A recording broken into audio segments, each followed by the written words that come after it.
Buenos nachos, amigos, and welcome to Through the Tomes, where a group of understanding and patient friends gather together to enjoy and experience an amateur DM guiding them through his first adventure, first campaign in Dungeons & Dragons, cobbled together through various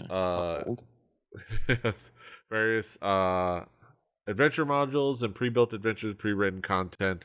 Put together just as best as I can to show all the really great resources that are available out there. I'm PD Rave, the aforementioned amateur DM, and here with me is my party, my crew, my gang, my squad. We've got playing Wind and Summer, Daisy. Hey everybody, today I'm drinking a nice glass of Moscato left over from a Bachelorette party I hosted this weekend. I took 6 bottles and came home with 6 bottles. There was a lot of alcohol. Yeah. Playing Toby Underborough, we've got Brett. I am also reaping the rewards. It's kosher for Passover. I've got a Moscato. It's a product of Italy. Yeah, I'm having fun. Yes. You also got Super Mario World in the back. I do. Speaking of Italian, grazie ragazzi. It's a me. And playing Lucius Zanero, we've got Matt. What kind of Italian stereotypes you got?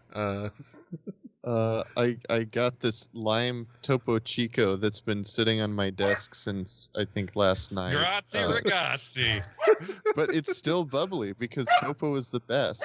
Yes. I also might run out and grab a can of gin and tonic in a second. Nice. Oh, a can. You classy man. Yes. Absolutely. Because sometimes you just don't have time to make gin one. And tonic and get some lime and go. Yes. It's so hard to mix one of those up. It's like 2 parts to 1 part. It's real hard. Exactly. Yeah. All those parts. And of course, last but not least, playing Solero Italian with a dog in the background.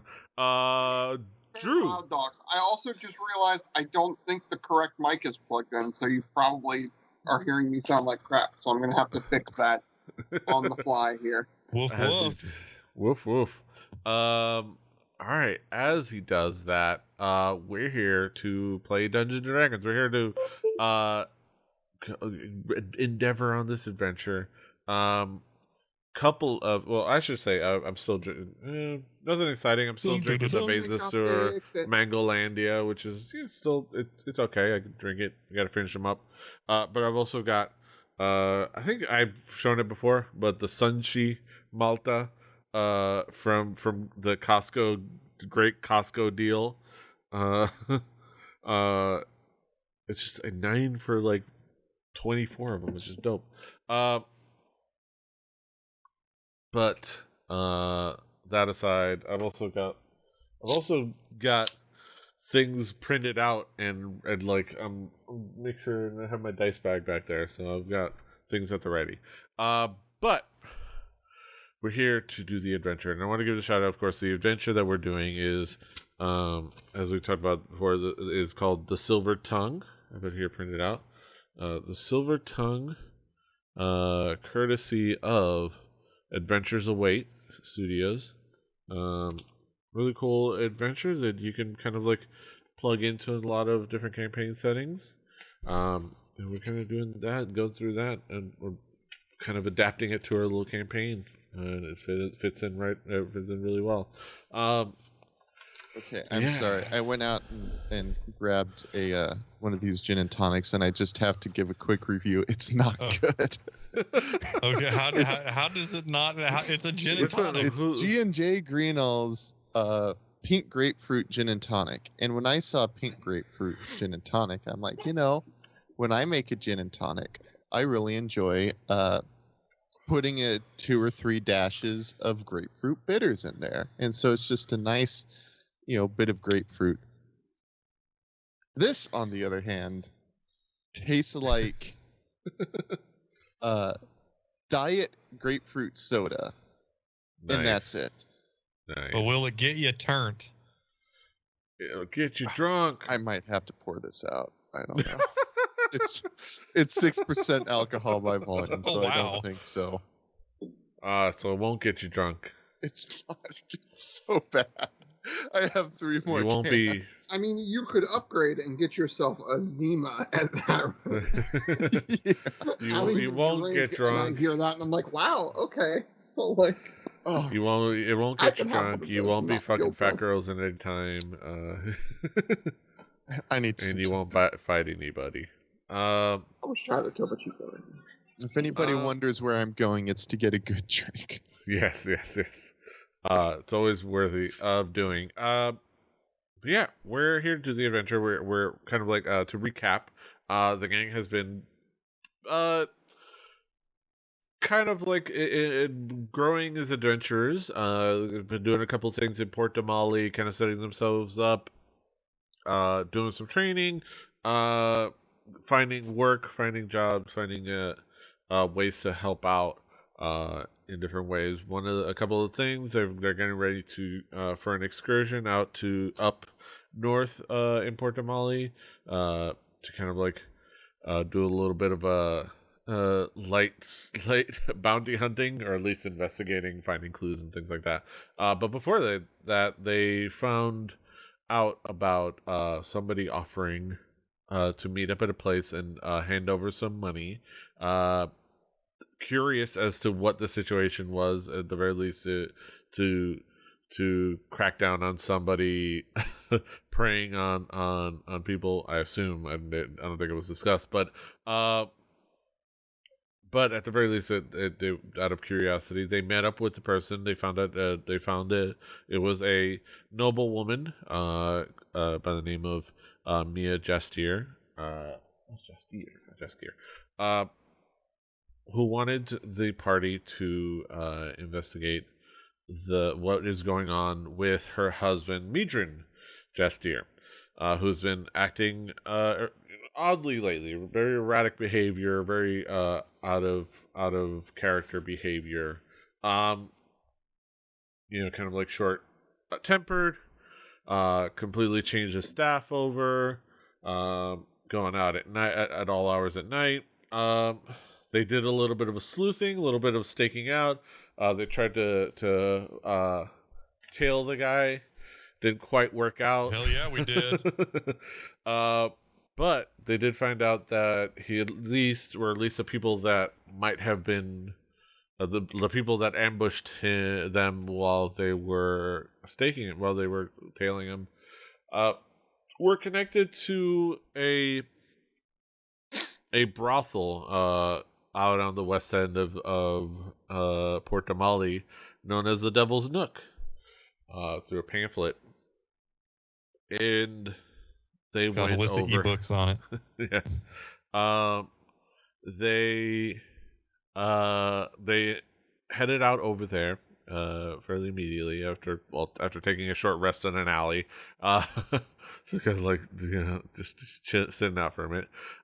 They staked out the place. They saw they tried to Toby tried to bribe their way in with 2 gold pieces. It didn't quite work out. Summer snooped nearby and found out the password to get in. And Solero volunteered himself as the person to go in and be the gumshoe, be the person to ask questions, go undercover. Solero went in Undercover. Under the covers. and under the covers. Gumshoe. Yes. And under the covers. He went in, asked, staked that place. Whoa. Like, let's leave he the entered the quadruple entendre a little out of here. He entered the establishment, met people running it, staked it out. I really ended up making this a minefield, didn't I? Hey, this is what we're here for, and it's fun. And he hired a companion for the evening. And in their private chambers, went ahead and I would say grilled, but at least like pried for information. And through that and through some Hey, baby, you additional want to money. go enter this establishment? Through some additional payment, found out some more information about the what's been going on in the place. On top of a little bit of snooping around, kind of found out about the person that has been seen as Midrin is running the back business of smuggling goods in. Kind of like has a back office in the warehouse. The whorehouse has a warehouse. Yes. Which I forgot. I realized this is something that a detail I should have pointed out. If when you're out in the front, there's a 50-foot tall warehouse like attached to the back of the building, which I didn't realize was part of it because I didn't read all the details in the map. But yeah, if you were to look, it's the 10-foot tall building, and then there's attached to the back a 50-foot tall, like, industrial looking building. You gotta house your wares. It makes sense. But yeah, and then I think various other information, various other pieces of information, including finding out that this Midrin would appear as either the nobleman, the blonde half elf nobleman, or elf, half elf, I believe, yeah, or a red-skinned humanoid when he was not out and about. Seemingly like some kind of shape changer of some kind, going on in disguise. At least disguised as this Midrin just here. That's, I believe, the gist of well, we don't know anything because I'm hiding in a bush. Yeah, everyone else is hiding in a bush, and they're out and about. I'm gonna go ahead and activate that map. We're like kids whose parents didn't pick them up from basketball practice. Yeah, it's 7 o'clock. Oh, yeah. And we're like, what's going on? I hope everything's okay. There is the thought that, like, I'm going to start out by walking out of here, but how long is this going on that they're just chilling? at least I would say at least you spent and the agreement was that's the cost was however time, including up to the evening, but up to like the entire evening, but it could I will say at least I'll just to let you guys have the short rest in case you need it, but at least an hour of whatever they decided to do in there, up to however long Solero decides to take. But is there anything that you guys do or talk about in the hour or so that Solero I think that Toby is going to be just fine being awkwardly quiet outside of a brothel watching people come and go. So you're going to be a creeper outside of the brothel. I mean, we're waiting on our ranger to go scout things out. Yeah. I'll ask Mortal if he wants to play some Gwent with me while we wait. For like random dragon chests. Tetra Whatever Max the popular or whatever card the game is. Yeah. I don't even remember. So also did Summer go over to stake out, because I know you put Summer over at the skate. Did she go over to stake out this area over here? I thought we talked about this last time, and it was just like it looks like it could potentially be like a means to escape if needed. Yeah, and I think you could also see that if you look, I'll say you see what you see. Yeah. So you see this dude. like a couple of dudes guarding this what is like this large door. Let's see, warehouse door. I have it on paper. This warehouse door. Let's see. Where's warehouse door? There's a warehouse over yonder. So yeah, it's about 20 feet wide, about 30-foot tall, double doors. You can see two very swarthy people. Two dudes. One of them like a little taller than the other one, with like with a bald head, and like a unkempt beard. I'm gonna say horseshoe bald, like horseshoe hair, so balding, but not aged. Looks like fairly young, but like bald head, so pretty early onset baldness. But like brunette. David Crosby hair. Yeah. But like and a little bit shorter. And the other one, it kind of has just like short kept, like also like brown hair, and short beard, but very like serious face with maybe a couple scars on the other's face. Just a couple of mean looking dudes. But kind of just looking around, just kind of absent-minded, not really looking at any particular, just kind of keeping an eye, kind of like, guards in front of a place where there's nobody to look at to guard. Yeah, from. Okay, but it's obvious they're guards, and then yeah. Okay. From where I'm standing, can I tell? Does this building look like it's connected to the brothel, or does it maybe look like it's a separate building? It's hard to tell because obviously you can't quite see where it connects. Yeah. But it seems like it should be. This outcropping is kind of blocking your way. But the material looks similar enough, like that logistically it should be. But obviously, from your vantage point, it's hard to really tell. Okay. Just because you kind of like you could like and I think the alt movement, if you want to like half move yourself over, I don't know if that does anything, but I don't think it does. I can't move my character anyway. Let me unpause. I don't know, is that a thing? I forget what that was. Or like, what was it? What was it like?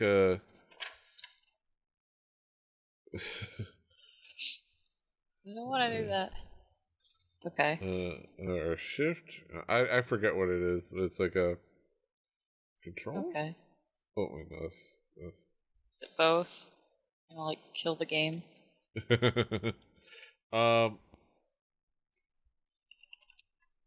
But yeah, it's hard to tell definitively, but I would say you can infer that it should be. It's close enough. Okay.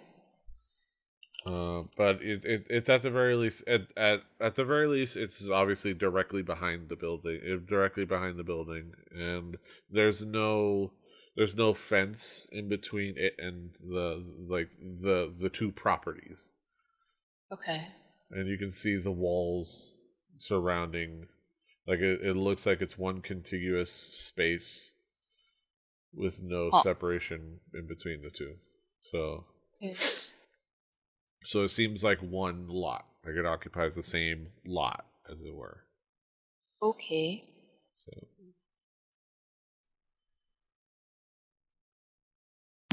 Also, I guess I can. Also, you hear a slight fart from over here. Oh my god! What? just a slight.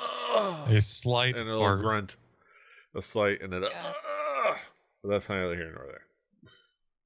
All right. Well, I'll go back to the crew and tell them what I saw. It's just like this big ass warehouse door guarded by a couple dudes, and that gate to the alley is locked, correct? Yes, it's locked. Okay. Okay. Yes, I will report back. Hey guys. Some guards over here. We want to do anything about it? No. Let's wait for our ranger to come out. Yeah, that's what I'm thinking too. See what he finds. So if they're gonna be chilling, so if we've talked about Trust the process. couple hours, I'm gonna make my way. It's gonna stop me because there's a bunch of walls in the way, isn't it? What? But the doors should be open, so you should be able to click the door and. Okay. So I should be able to Like that slowly one's make open. my way through here. And then. Wait. You can go anywhere. Hey, if you Just need realized I was about to make a dangerous move, wasn't I? No, I don't think so. I would say, the Karthos, the guy that guided you here, he would have told you that that way is where the bathrooms are. That's just where the bathrooms are.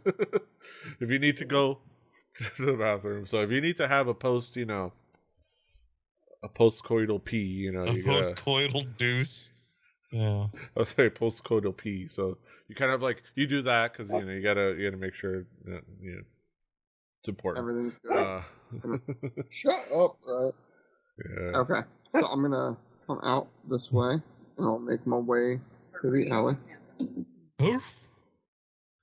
Oh, come on. Make sure it's out and about. All right. So. Tell him.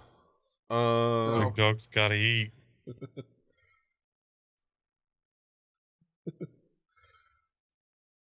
Everything, everything go okay inside there, Solero? Everything. I'm gonna shut this off for a second. For real world things that are going on. The realist world things. Oh. Enter.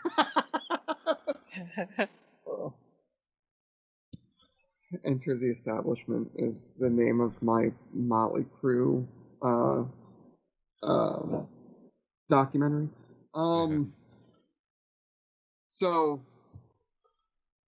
the guy we're looking for may not be the guy we're looking for anymore.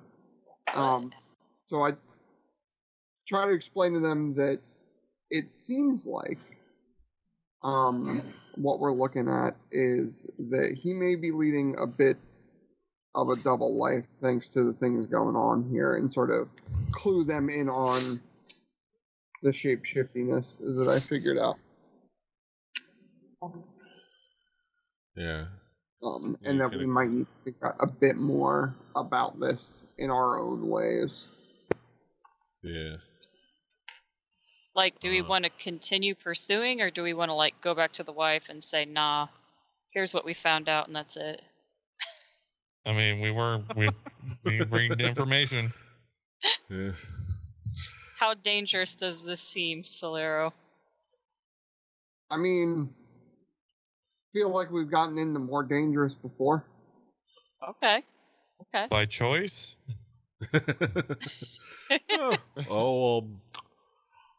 Well, a little bit of column A, a little bit of column B. What are you gonna do? Mortal's yeah, well, kind of. One could argue. So, based on what you found out inside Solero, what would you say would be next steps? Well, that warehouse, and I'm sort of pointing to it, is... Oh, the thing in the alley? Yeah, and then you can see it also sticks out because the building is about 10 feet tall, or 15 feet tall. The Devil's Nook, I forgot to mention before, and then the warehouse is about 50 feet or so above it, and it's a building behind Satan's it. cranny. They storing a dragon in there, or Yes. That might be a good entry because it seems like where he ends up most nights when he's leaving. From what I can gather, most of the dirt goes on back there. Mhm.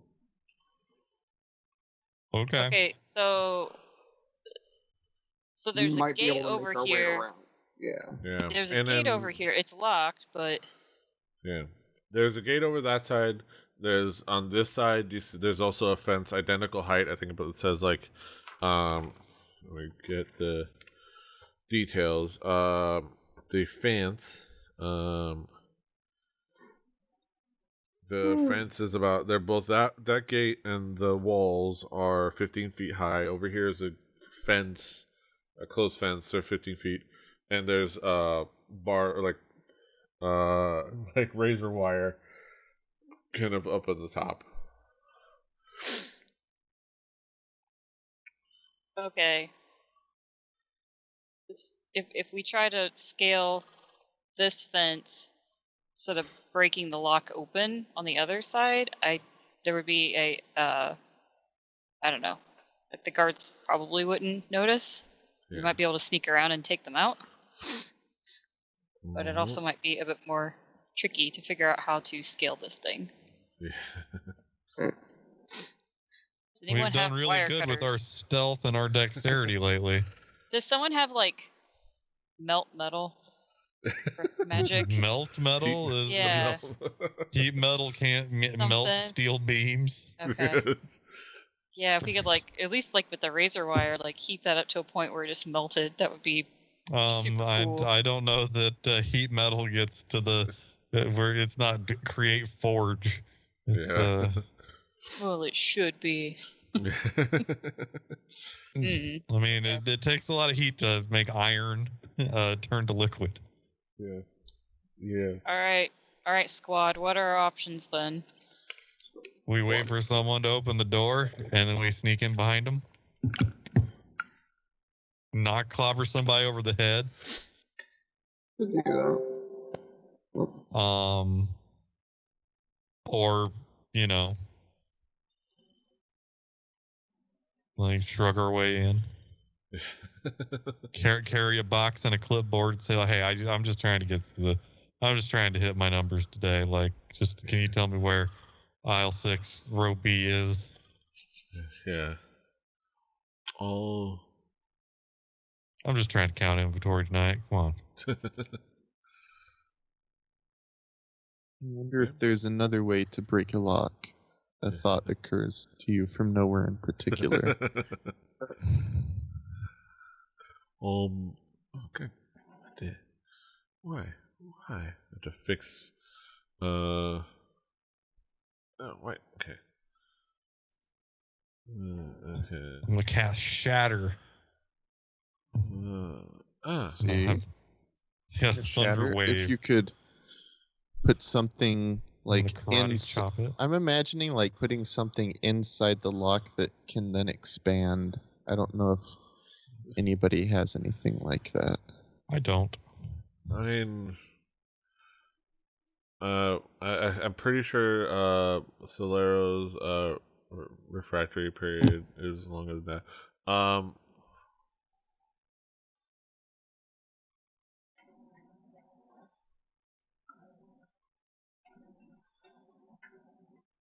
Oh damn! I'm trying to fix Matt's camera. What do you guys Being think? You dumb wanna do? again. I didn't get a chance to fix it in this one. Oh, I got you. Does but Mortal it's have also- something that he can take care of a lock? Let me see. I mean, there's, I believe. Let me see. Okay, I have to pull up the video in here.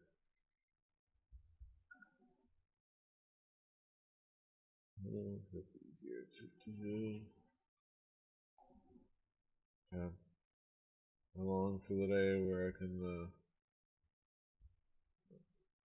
where I can get a second rig. Let's see, does it have?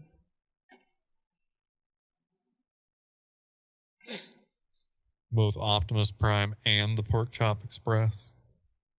I mean, he's got these tools. Cool, because I don't. Hey, Mortal. How about we try and take care of this lock, huh? All right. You want to do it or should I? I've got those tools right here. I'll assist you. RNGesus. Yes. All right. Where's this? Oh, where did you say the lock was? Having a rope bit us in the ass.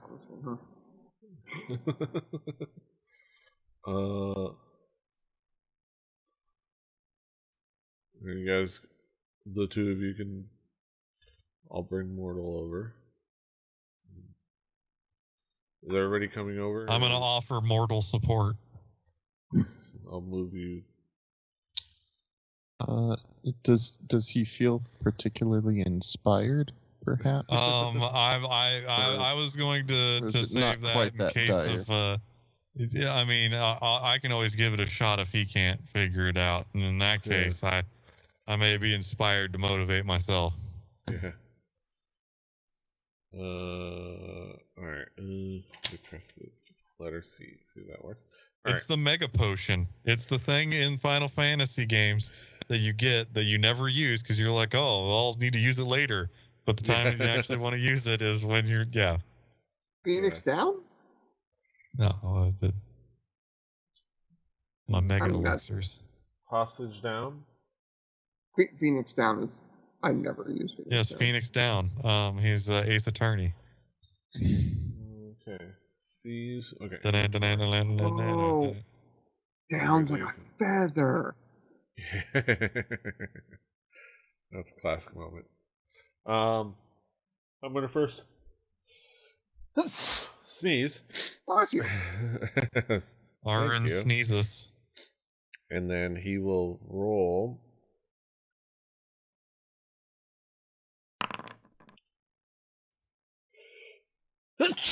Oh, you said you were gonna help him. Yes, I will offer mortal support. Yes.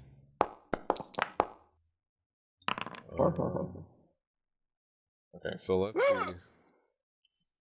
Sorry. Okay. I will let you decide on one thing. Let me see. He is proficient in these, and you're definitely helping them out. And this is going to be one of those things where you do it eventually. So he doesn't quite do it. He's having trouble doing it, and he can push through the trouble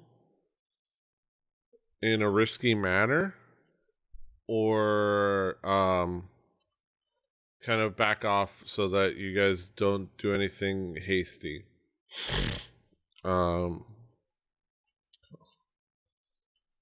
gonna let you decide if you wanna fail and retry or succeed with complications.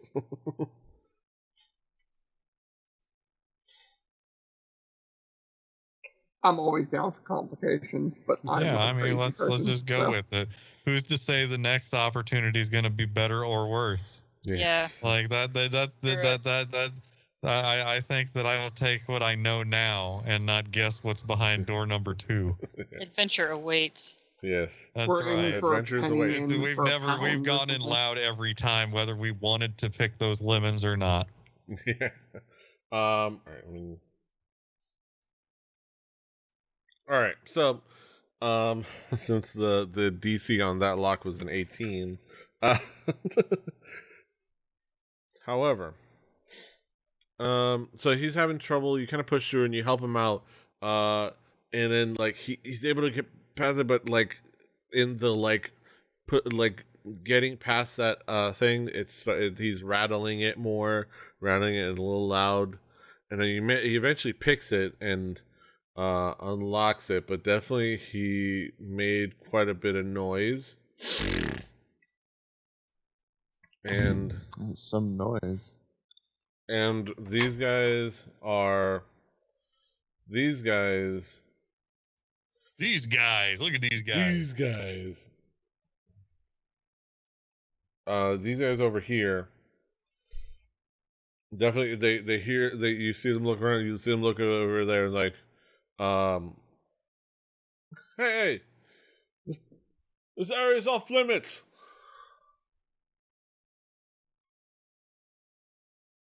And they start to walk towards you.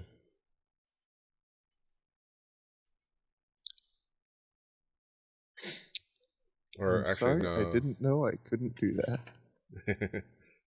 Thanks. Thanks, Dave.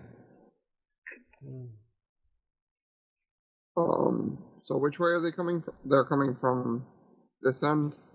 Yeah, they're here. There's two gentlemen. There's... it's clobbering time. If you move behind Mortal, you can see them on the map. If you care to see their position. Or under Mortal. Everybody hide. These warehouse workers are about to get bonked. Oh my god, bless you. Wow. What? Do you guys, they start to approach, do you guys do anything? I say we go in and meet them head on and keep the racket in the alley, but... What's the scale we're working with? Is this within longbow distance? You're just gonna start poking people in the face willy-nilly. I mean, you can kind of measure it, if you'd like. It's more than within your distance. It should be. Like, I don't know that Toby would be cool with popping shots off at random at people who are. I don't know that that's within my character's the way that my character would want to work. Okay. Yeah. So Toby would pipe up and say, like, hey, you know. We might want to talk or run away from this situation. Bravely run away, maybe. Okay, so if we run away, then what? I mean, what are we gonna like, beat up random people? Like, for what? Because somebody's husband is out, like, going to the women of the night without us. Okay, probably running out of time, and those guys have caught up with us. Yeah, they're kind of walking towards. It's like an umpire walking to the pitcher's mound. I mean, I don't. Steady pace. I definitely don't think we need to kill them, but if we can knock them out. What can we talk to them? You go for it. I'm gonna talk to them. Yeah. Let me talk to them. All right, go ahead. I mean, the doors. I mean, you can open the door and walk in, and what do you say? What do you say? Like, hey, well, this, they walk towards, like, they're kind of like very official looking to walk towards you. Like, this area is off limits. It's only people, only authorized workers allowed back here. No messing with the locked gate. I'm going to yank out my belt in a ginger manner and be like, my dog got loose. I'm sorry, like, I got off the leash. I'm just here following my dog. Not trying to cause any problems, just looking for my dog. You seen a dog? Hey, we ain't seen no dog around here. Are you sure it came through this way? I mean, it had to have, because it came through. We saw this door had been totally unlocked before we got here. And it must have gone through here. Totally. Must have done that. Go ahead and give me a deception check. But let me go ahead and give you what you're beating. Well, I was going to give you your... Oh. I did it, guys. Oh. All right. My FACO is so high. So with a 5, Yes, that didn't quite work out. It's like, they look at you, it's like, piss off. Whatever you want back here, just go, get out of here, before we have to rough you up. Rough me up? I'm looking for my dog. Dog. A lot of people trying to come back here. A lot of people trying to get in within our business. You're not only one of them. Get out of here. What is that? There ain't no dog. Come on. There ain't no You're really gonna let dog. some guy not That's get your his belt. back? He looks at you, he's like, that's your belt. That's not a collar. Whatever. We saw you. That was holding up your pants. Hell, your pants are falling down right now.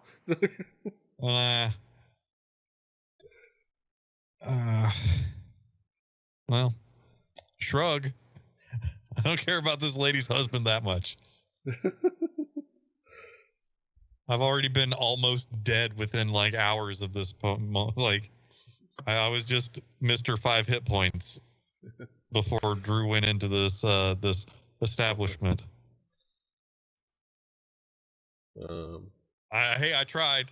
I did the Bart thing. I tried to talk my way out of the encounter. You did great. You tried. All right, who's up next? Do some playing of roles. I mean, is there any follow up? Pseudo Dragon, help us. Is there any follow up? It's like,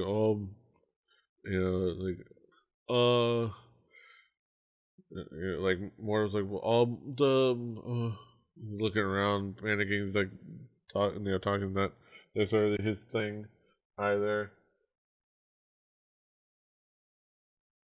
Was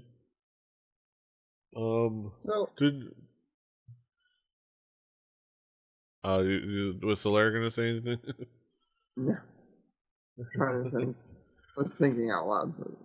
Yeah. There's like we could pretend like we're like a new group of workers. Nah, I think we've already burned that bridge. Yeah. That's the possibility. The smell test does not pass. Hey, you know what? You're right. There's no dog, but we came here to confront because there's bad things happening back there, right? Come on, guys. Oh, this will go well.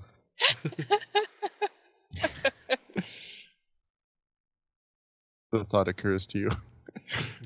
Does the gate open towards the guys or outward towards us? Do we know? Is it a slide gate? I think. Is it a portcullis? What makes sense? No, it's a swing. What makes sense for that? I don't think it's. Well, I mean, if egress needs to be an outswing or it doesn't pass code. Yeah, I mean that makes sense. Like it would just be like plus it's harder to like push down. Yeah, it would pull out. It pulls out. Do these guys have weapons in their hands or anything? Not in their hands. They have them on them, and they have like a hand rested. They each have a long sword on them, they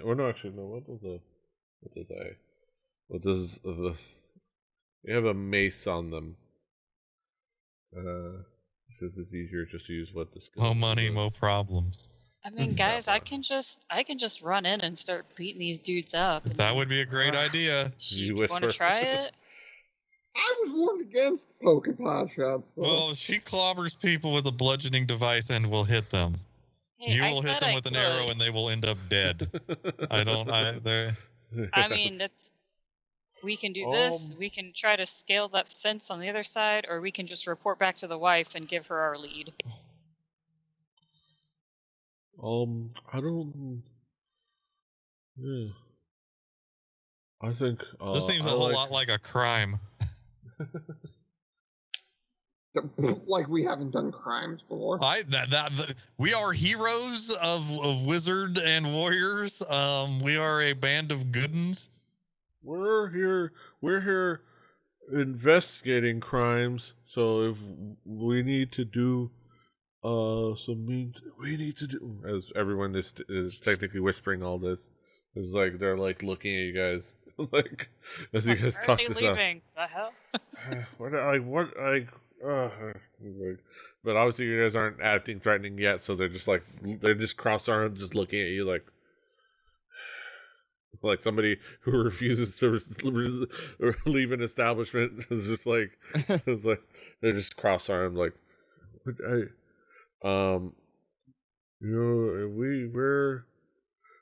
we did find out they're doing illegal things in there.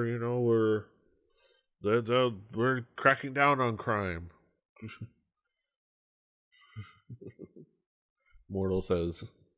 Yes, we're trying to take a bite out of crime. Looking for my dog, who is totally back here. All right, what do you guys want to do? Now would be a great time for somebody to turn into a dog and come save me. No. I can just go through this door and...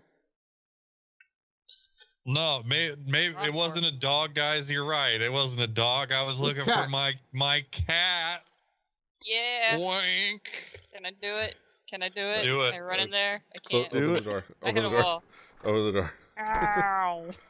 Okay. Go ahead and I'll. Meow, meow, meow, meow.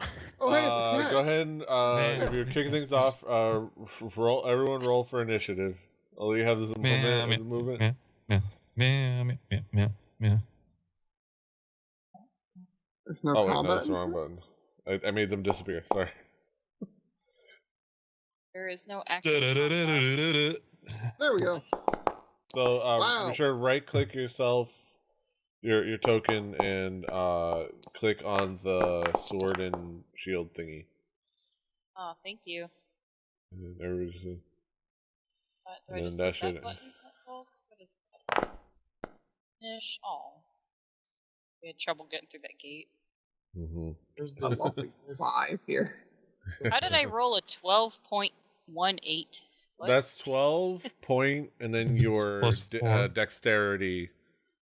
That's your dexterity number, and that's put as a decimal point, so to break any ties. Oh. So that your Interesting. initiative is 12, and if somebody else is 12, then that would automatically compare your dexterity score. I see.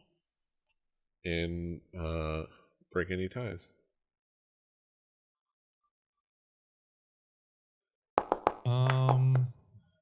Okay. I have right-clicked on my character. I do not see a thing to click. It should be like you right click. It should have like the things on the left and the right of your character. Uh-huh. And then there should be one that's like a swords and shield. Nope. Hmm. None. Is there nothing there? There is a little flamey thing. There is a 0. There's a gear. There's a target. On the right, and then there are 2 broken. Okay, there is a broken image that I'm hovering over, and it says toggle combat state. All right, I did that. I don't know what that means. That's odd, but yeah, I already did it for you. But yeah, that would be. I guess that's the weird one. But yeah, now you can just click the D20 in the combat tracker on the side. Oh, I've already rolled a dish. So what was your so go ahead and click it anyway, and then double click whatever comes out and replace it with what you originally rolled. Well, you rolled a 20, so yeah, under the fist. Yeah, how do I did it all through D&D Beyond, so I don't know. Yeah, over on the right, you pull it out just so you can see it. There should be a fist, a tab, and the tab logo goes on the top, and then you should see a list of everyone, and then you click that, the roll, the D20 next to your guy, Well, if I'm in the fist, I have no D20 by my guy. So no, in the combat tracker. Yes. You should see. There is nothing in the combat tracker that's. I see myself sitting below Solero. It might be the images are broken. That's weird. Yeah, I see nothing, and I'm hovering. Okay, I changed it now. Cool. So.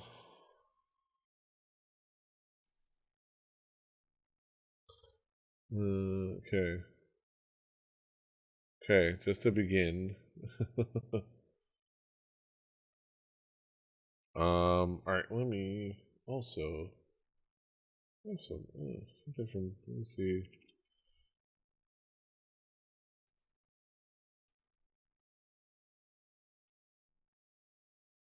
Oh. Interesting. Economics. Geography. Play some music. Oh. Plays a little bit of music. Alright. So, to start things off, we have Toby. What would Toby like to do in this moment? What the hey?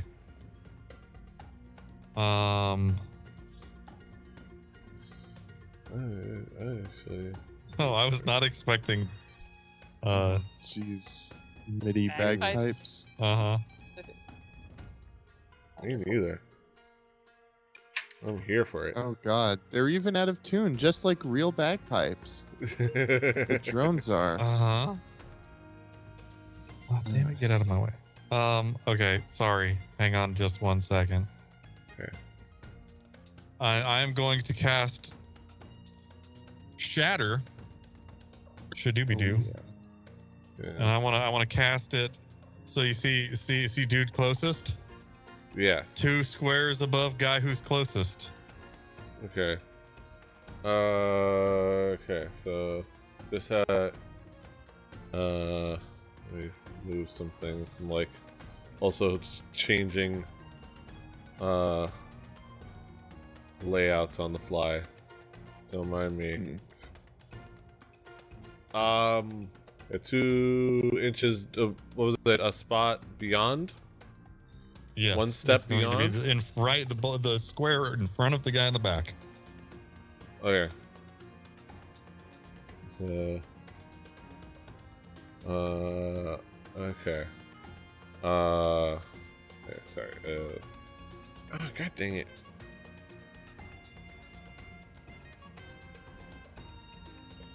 Alright. And I target by like.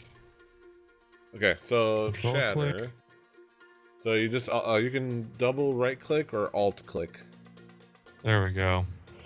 and then you should be able to even just click on yourself, and there should be like above, like in the middle above, there should be like this. You can do spells. So shatter.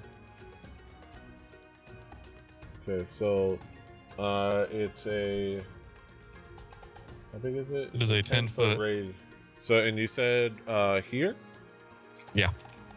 And then that is a 10-foot radius sphere.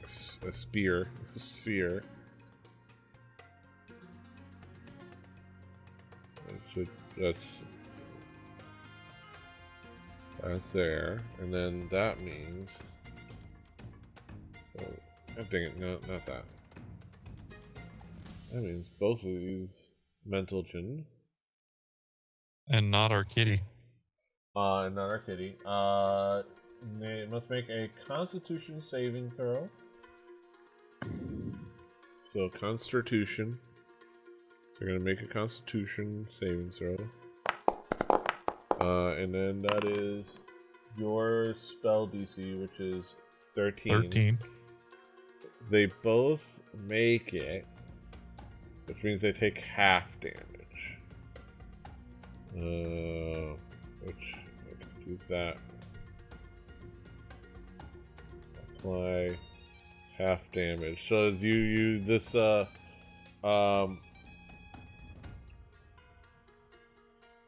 it's like you see you kind of create this like this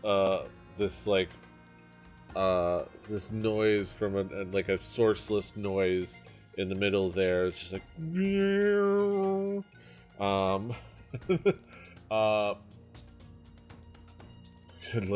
kind of like announcing a big presence, but causing quite a bit of non-fun times for these guys as you see them like hold their ears, and you can tell that like they held their ears and like they were able to at least resist some of the hurt of what you did to like the spell, but it definitely affected them, and it definitely wasn't without merit to do.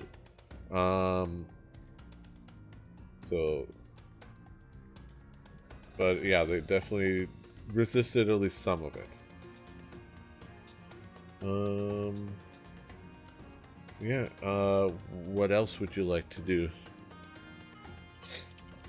I would like to see what Thug does. I am finished. Yeah, finished. I hit the button. Yeah. Alright. It is this guard's turn. They I also figured out that if you have your character selected, instead of having to double click it, you can just type C on the keyboard and it'll bring up your character sheet. I've also been able to do that with, since it's weird about me being able to double click. Alright. Makes 2 melee attacks. Okay. So, this is that thug. So he sees, he's like, out of confusion, it's like, and he realizes that you guys are gonna try to make your way through here through force. So, he goes ahead and targets the one that's right in front of him, trying to make a move on him, and swings down his mace.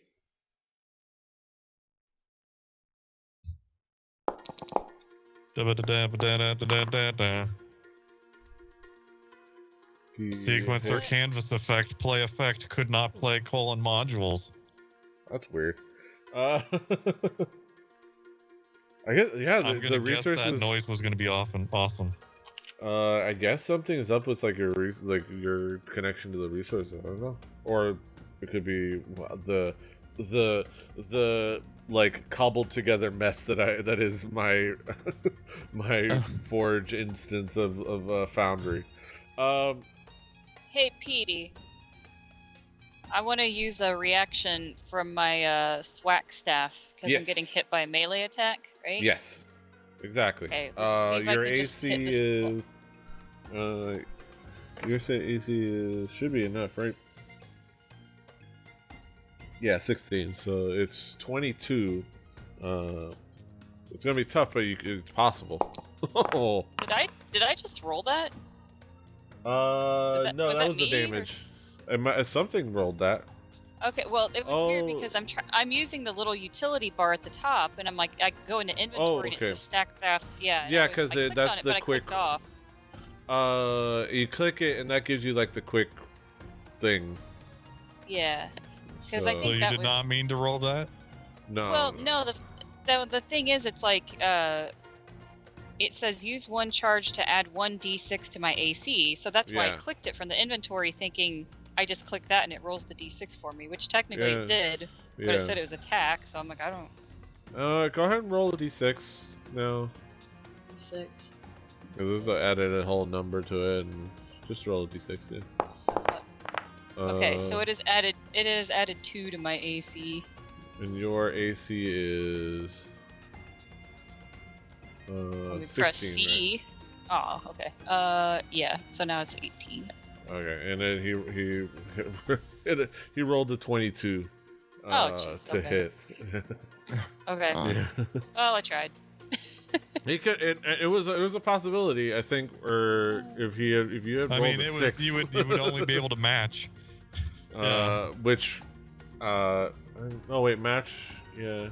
So if since you didn't notice it, if it would be okay with me, since I think it wasn't possible for you to bring it up for him to miss, and you didn't notice. If you don't want to count that, and just say, because you just threw that one away, even though Matt wouldn't have. There's no way for you to. I'll let you not have used that charge. A video game would not have let you use that. Sure, I'll take that mulligan then. I'm totally okay with doing that. Okay, thank you. Because I think it was everything was a little bit hard to notice and read. Yes. But he does have a second attack, but let me see this damage for you. Yeah, I was like, wait, how much damage? 7 damage. Oh. So you take 7 damage. Hey. Kind of like hits you. I'm gonna say that he maces down onto like your shoulder, like this, like, and just kind of like tries to like go down into like the shoulder closer to your neck. It's just like and hits a nerd there. It's clobbering time, and he clobbered you. And then he goes for another mace attack. Bludgeoning the kitty.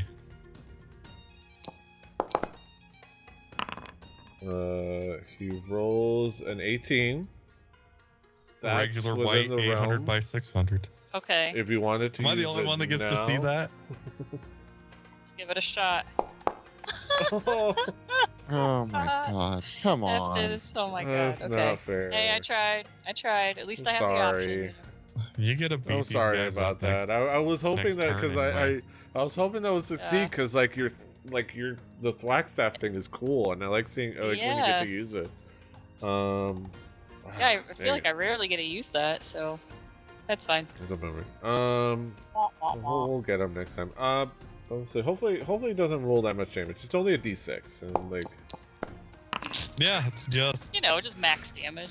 So yeah, so you take the. You know how to apply your damage, right? No, I forget. Just have yourself selected, and you should be able to hover over the damage on those 2 attacks, and then apply damage. Wait, so I right-click myself? Or no, just or click yourself. Just have yourself like selected. With yourself like just there. Oh, and then hover over the damage thing. Yeah. And then... So over the 7 under the first attack, and over the 8. So on there you should be a little dude, a little meeple, with a minus. Yeah. Click to apply full damage. And then you'll do it for the 7, and then you'll do it for the 8.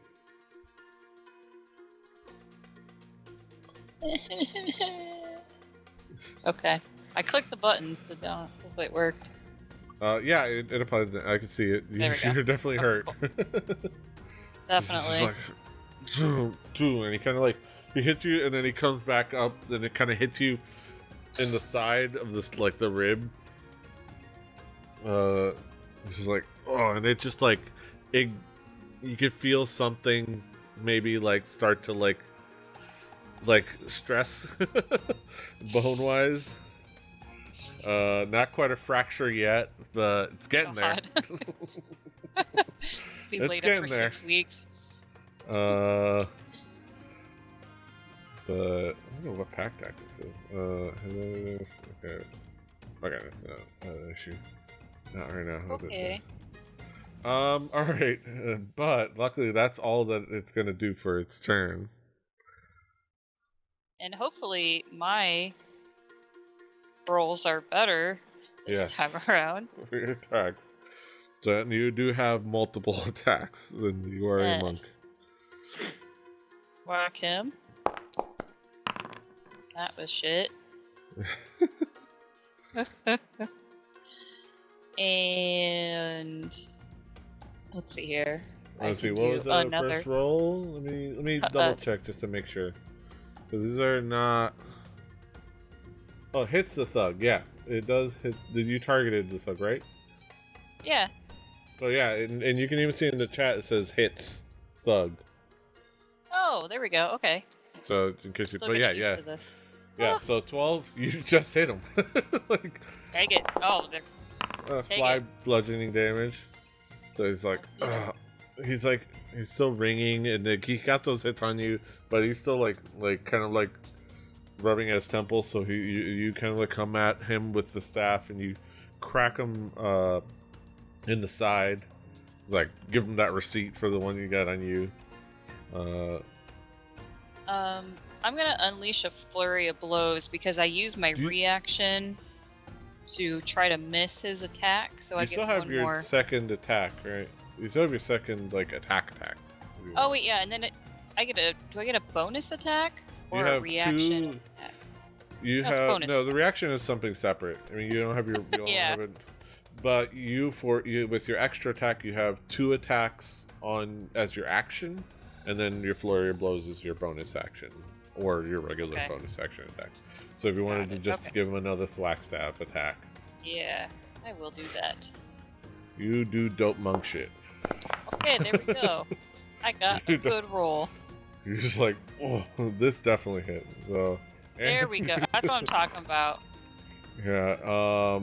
So this definitely does. Okay. Oh, did I apply? No, I didn't apply the damage. He is looking particularly rough. Okay, so it's 15. Okay. I didn't apply. I misapplied the attainment.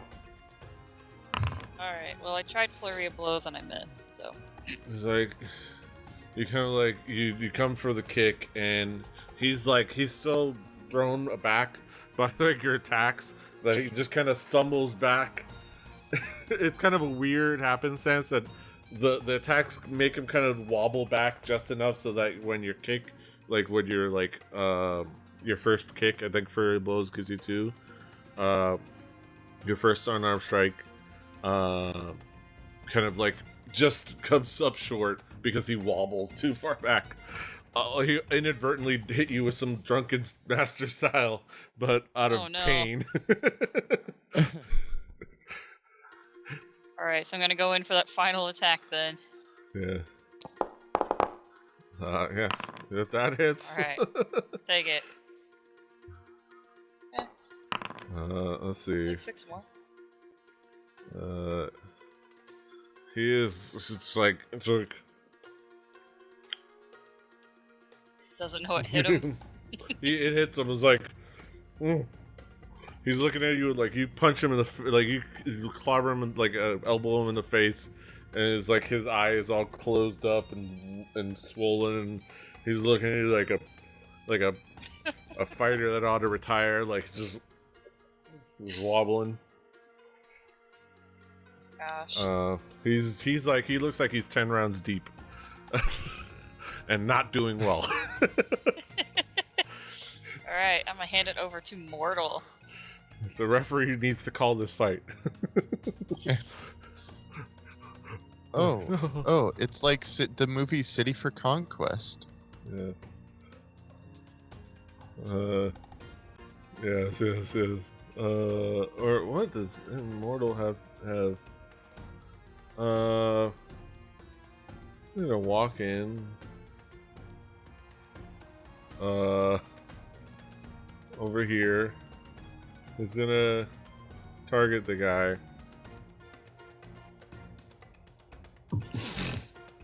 And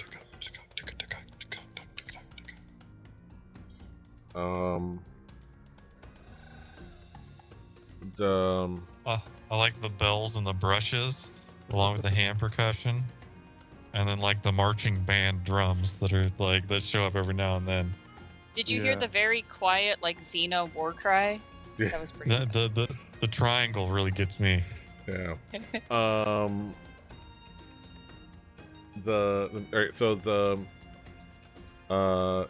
Mortal comes in and he's gonna hit him with the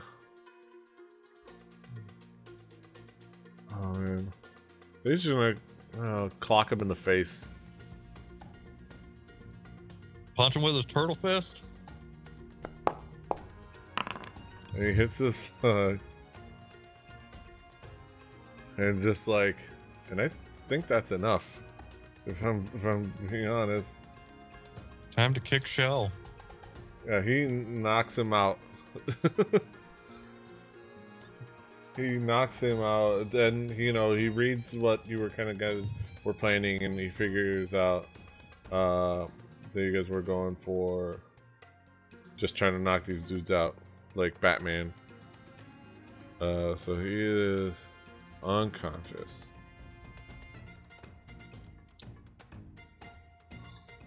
Wait,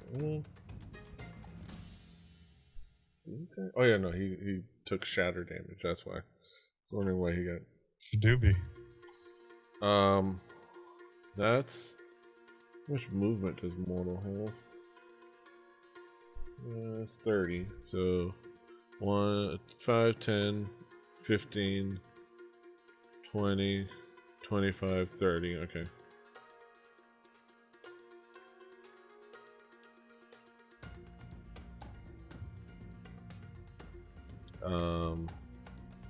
And does he have?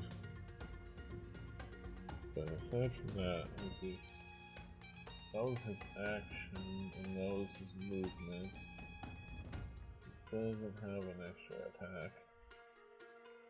Bonus action.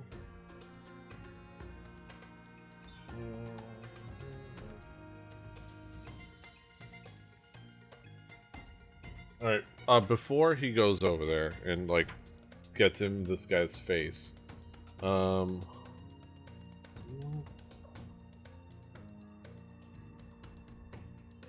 that's what he would do.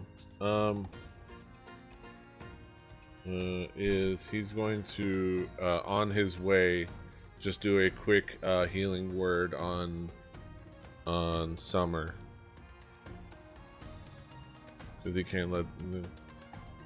Well, I'll gladly take it. Healing word. He wouldn't do that. Jalapeno poppers. He kind of just like goes, he's like along the way, just kind of like,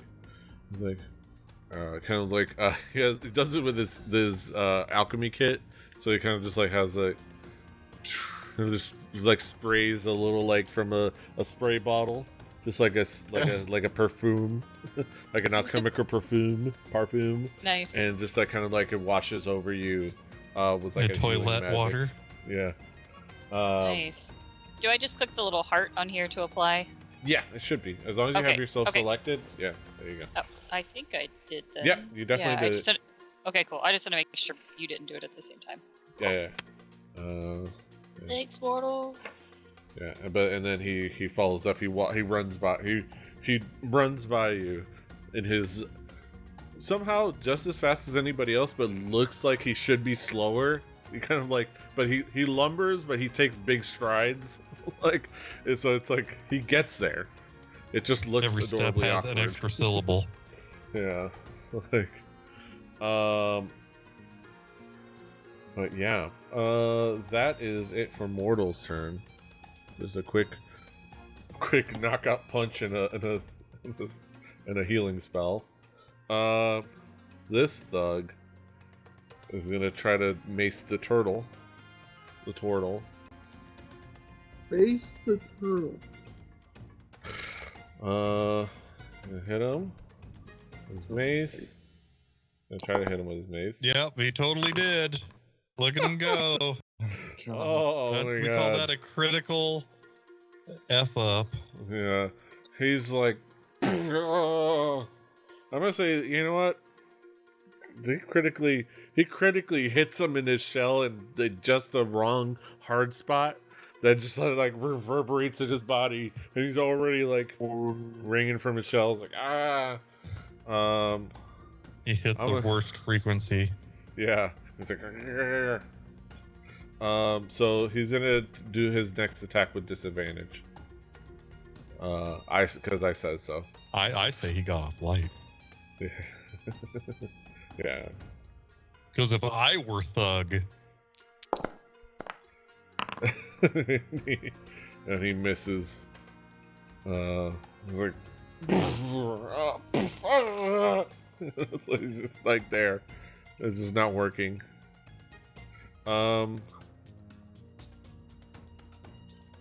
So he like does that. It looks at his unconscious coworkers like, I'm not getting paid enough for this. You guys do whatever you want. I'm out of here. And he runs by. Mortal's gonna let him go by without an opportunity attack, but it's up to you guys. Okay, so what's his movement? Let me make sure I know what his movement is. He is 30 movement.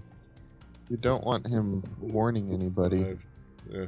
He's running off away for 5, 10, 15, 20, 25, 30. Somebody be like that guy that does like the roundhouse kick in the shopping mall. I was gonna say, what would I have to roll to like just trip him? Just stick your fist up like anime, and he runs into it. No, I want it to be like the cartoon, like just stick my foot out, just like wait for him to like run.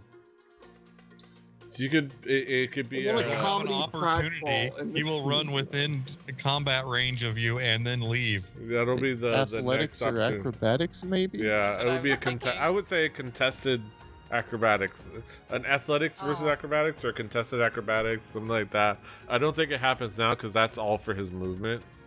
Unless everybody's just kind of like giving up their turn to just move on to his next turn. I mean, you have next turn, right? He has the next turn, but it's up to like you can hold your turn to like trip him. So is anybody else doing anything, or are you just gonna let him run off? I don't think I can do anything. I mean, I have movement, but I don't know if I can. You could if you wanted to like. Because he ran by your melee range before you got to that point. So oh wait, no, you don't have your reaction. Yeah, exactly. That's I'm like, I don't think I could have done anything. Oh yeah. So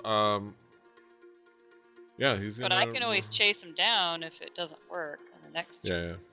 All right, so you can hold your action, and then we can like say, hold your action there. Hold your horses. Solero, I presume he's gonna hold his action. Yeah. Toby, you're gonna like hold there and see what happens, I imagine. I mean, I suppose. Like, up to you. This guy's gonna keep like being passed out and possibly somebody's trippy party. This guy's still passed out, possibly concussed. Summer. Are you gonna do anything in your turn, or are you just gonna sit tight? Okay, wait. So it's back to me, my turn. Yeah. If you wanna like. Okay, and this dude is like, is he trying to get out, but like we're shutting the gate on him or something? No, he's just getting out. None of that is what is happening. Yeah, he's just leaving. He's trying to get out. Well, I'm waiting to trip him. Okay. Well, I can just try to keep like. Yeah. Beating this dude up, try to knock him out. Yeah, it's up to you. I don't know. I'm gonna try to punch him in the back of the head. you can... See how this goes. You know, that's okay. What's the armor class of the back of his neck? It's the same as anything else. It's 11. Cool. Ow! Like, no, we can't let you get away. I'm gonna punch him again. Oh. Yeah, that still hits. I feel bad. Just go down, dude. Over to oh no, I accidentally applied that to you. Sorry. Oh no. Because I had you selected. Oh wait, I don't even have this guy selected. Oops. It doesn't matter. It's more than 11. You're good. Okay. Sure, it's getting damaged. Okay, and then I guess I'll go one more time. Sure. Use my one more time. Use my bonus action. Oh, that was almost a 20. Come on. That's not how that works. Oh. Almost 20. The last second. Almost is never enough. Yeah. So that the reaction, your bonus action. I think that's it, right? Yeah. Like additional move. Yeah, I've got like movement and a reaction if needed. So. Okay. I tried. Yes. Mortal is like, are we gonna knock him out too? Yeah, he might alert people. We can't trust him. Oh, okay. You didn't know, so he's gonna come over here. Oh wait, not Windows click, but Alt click. I'm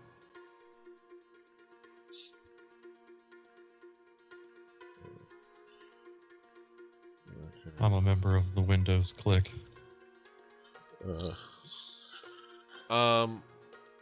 Man, I love that the combat tracker shows up there.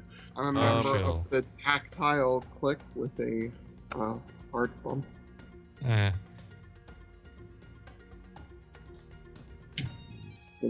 I like the linear high resistance linear myself. Yeah, I don't know. Okay. Always wanted to try the.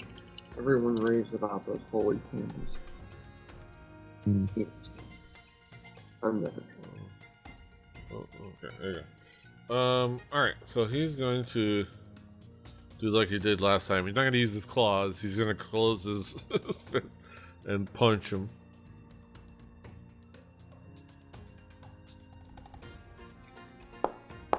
Punch him in the back of the head.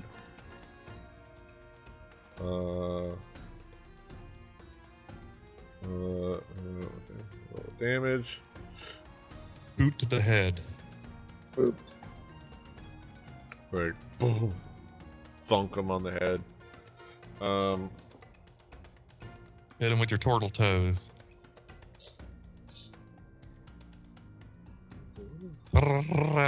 Yeah. Yes, I heard the Xena warrior princess call. Okay.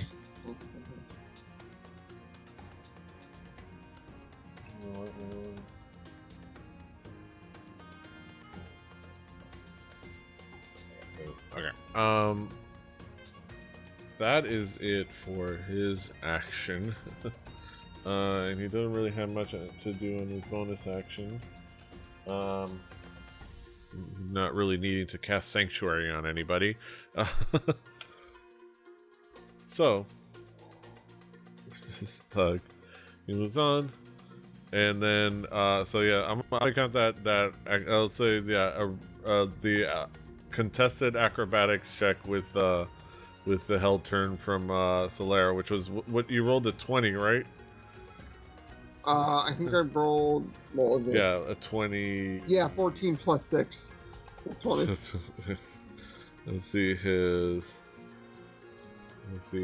Which is better? He's gonna roll his athletics.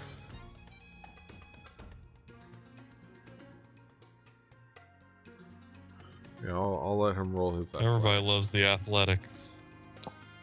Raleigh Fingers, Mark McGuire. No, and that you definitely beat him by enough to say that he's knocked prone, so it's like 5-10. He's knocked prone.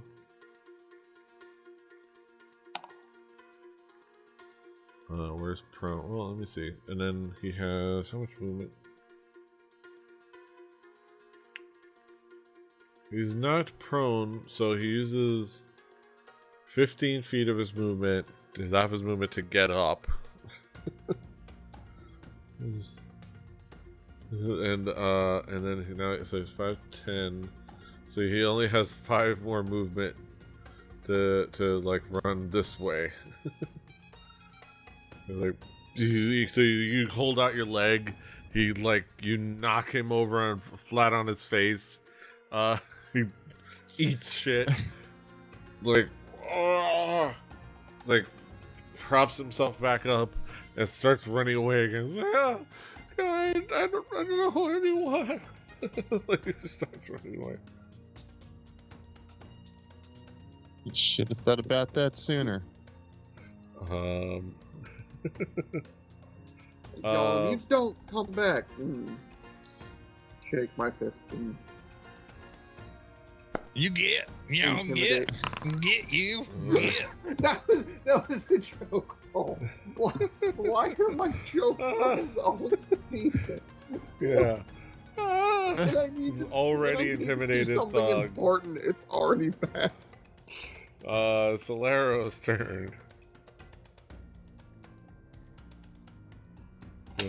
What are you gonna do? What would you like to do? I mean, just intimidate him and let him run off.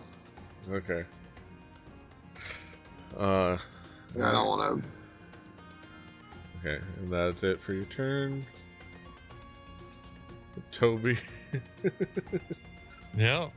I'm just here living, laughing, and loving.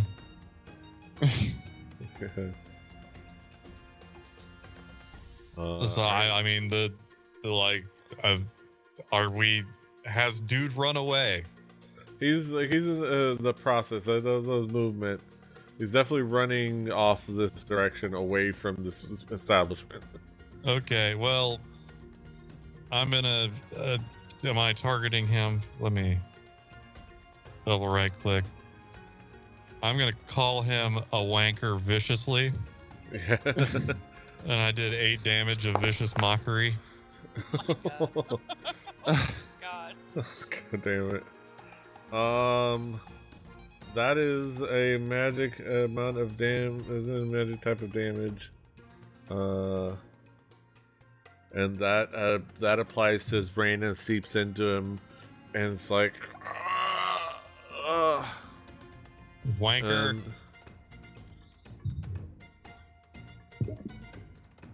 And then, but unfortunately, that definitely, he is lifeless on the floor. You killed him.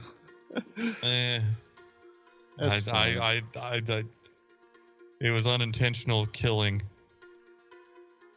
Okay, I think we should drag these bodies like away from the street where there are people. I just mocked something again. Watch where you click to like go on a page. Yeah. I want this monitor. All right, and that pretty much ends this combat. What about XP? So yeah. Oh, we're gonna drag. Oh, I can do that, and then yeah, he goes and drags the guy back into here. Like Agent 47. Yeah. Oh, where should we put him? I gotta throw a can of Dr. Pop at him. I can't move. The game is paused. Oh, sorry. I must have accidentally clicked pause. Okay. I am going to peek around here. Yeah, there's an alcove. Bring him over here. Alright, you guys kind of like bring this knocked out dude and this dead dude. Yeah. Man, he died? Toby, what'd you do? I don't know. Am I not able to pull punches with magic? Nope. It's just psychic damage or psychic damage. Unfortunately. But I will say I would say the mortal can like stabilize, like can like check on him, give him a bit of like enough healing so that he's not dead, and just give him a little bit more so he doesn't get CTE.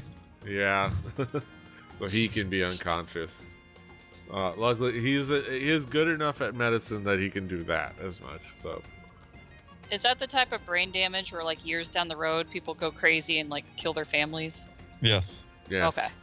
Yeah. We'll find out. Alright, I'm gonna tie up these dudes. And then any pay-per-views or public events that they were once in get erased from record. And... From the video game, when you go to that WrestleMania, they just like, there's no headline event. Weird. Weird. I definitely know what you're talking about. Yeah, I'm gonna tie up these dudes.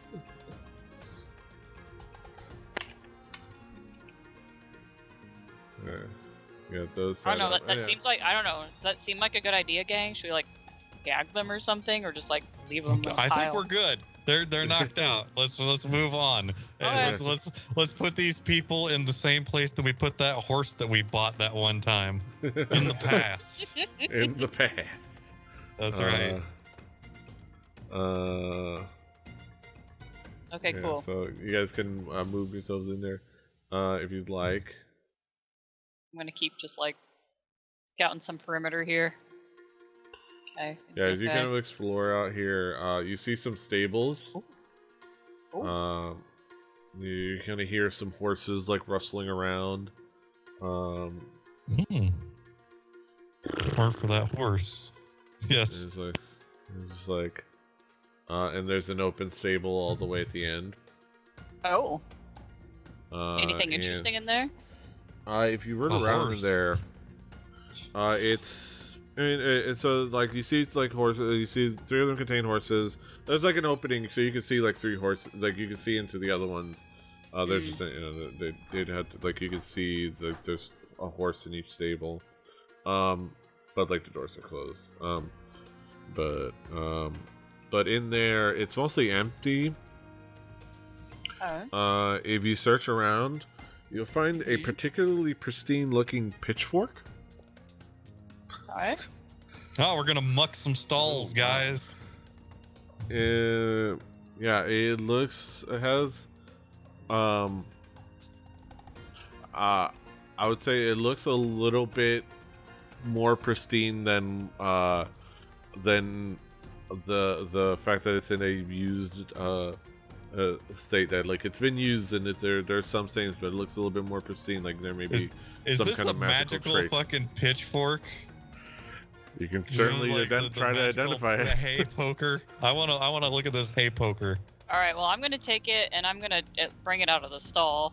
Be like, hey, is everybody around in this area, check out this or cool is it pitchfork. How about you bring that over here? Yeah, I figure we'll come back around. And...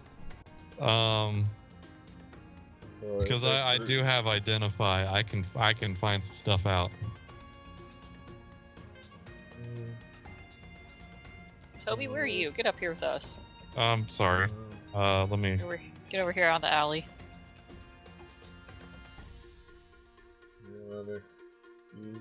Hey, Toby, check out this pitchfork I found. Yeah? Something weird about it. Something's weird about it? It's like oddly nice for a pitchfork. Step aside. Stables. And I'm going to cast Identify. Yes. So you spend like a minute looking it over and like studying it, tying into your, kind of casting your spell, tying it into magically, and what you can ascertain is that it is a pitchfork of horse command. You're not gonna believe this shit, but I've got a hunch.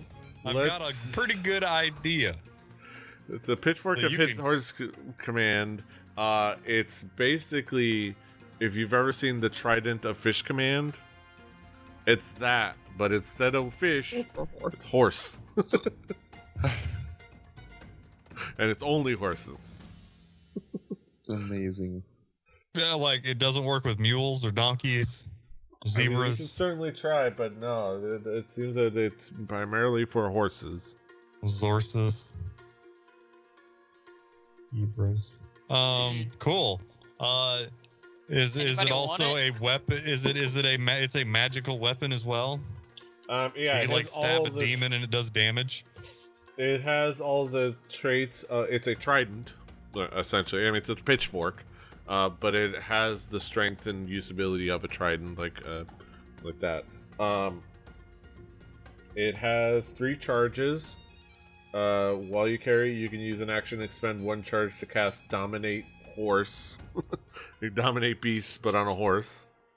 Only on a horse. And it regains 1d3 expended charges daily at dawn.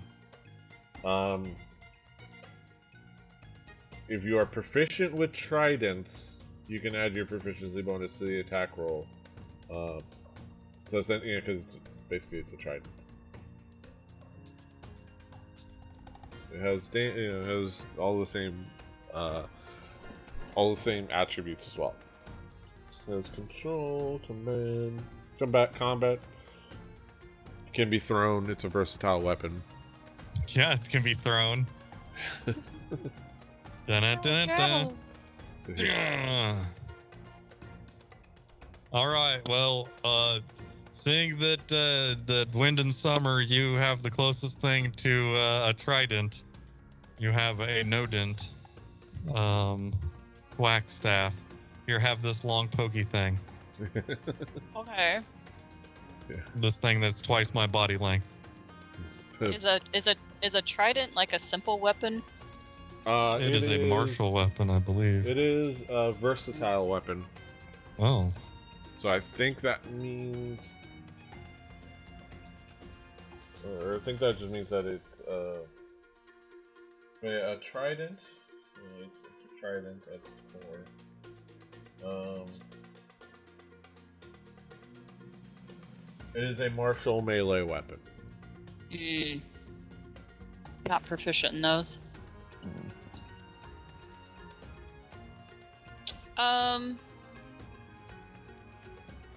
I honestly think, because I'm assuming this thing is kind of bulky and hard to carry around when you're not prepared for that, I think I'm just gonna like leave it right here outside this big door. Yeah. I might pick it up on the way back out. Yes. That's a good idea. We'll figure out what we can do with it later. Also, like, assuming we can even get inside, if shit goes downhill and there's a lot of people, we could use the trident to command all those horses in the stalls to, like, go trample people. We can also use our ranger. But this is like magic, you know? Yeah, as opposed to... Magic. But yeah, anybody's welcome to carry this around if you want, but otherwise, yeah, I'm going to investigate this big-ass door that's like half the size of my house. Okay. What?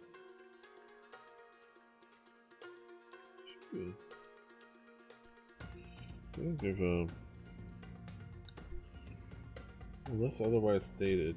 I think it says unless otherwise stated, so this is actually not unlocked. But yeah, this is, I'm gonna say, sliding doors. That let me see. Let me read. Like the barn door style that slide open. Like a Quonset hut? On tracks up at the top. That's not a rolling overhead door. Okay.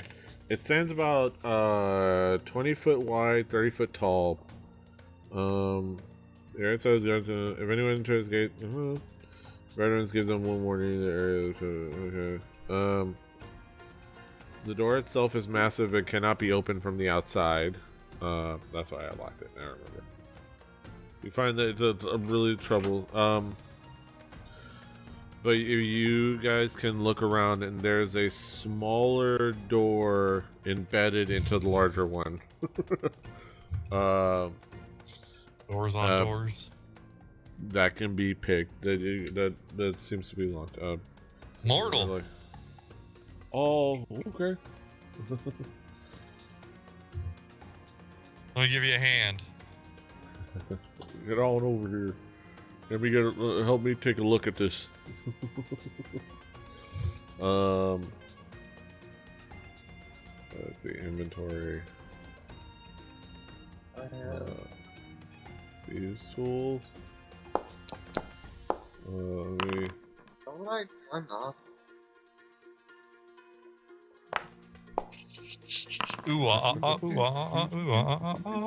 ooh, ooh. Yeah, that's. Yeah. No, I took the side. Oh, okay. Okay. Okay. He's having trouble, like, a lot of picking at it. Like, wonder if those guys have a key.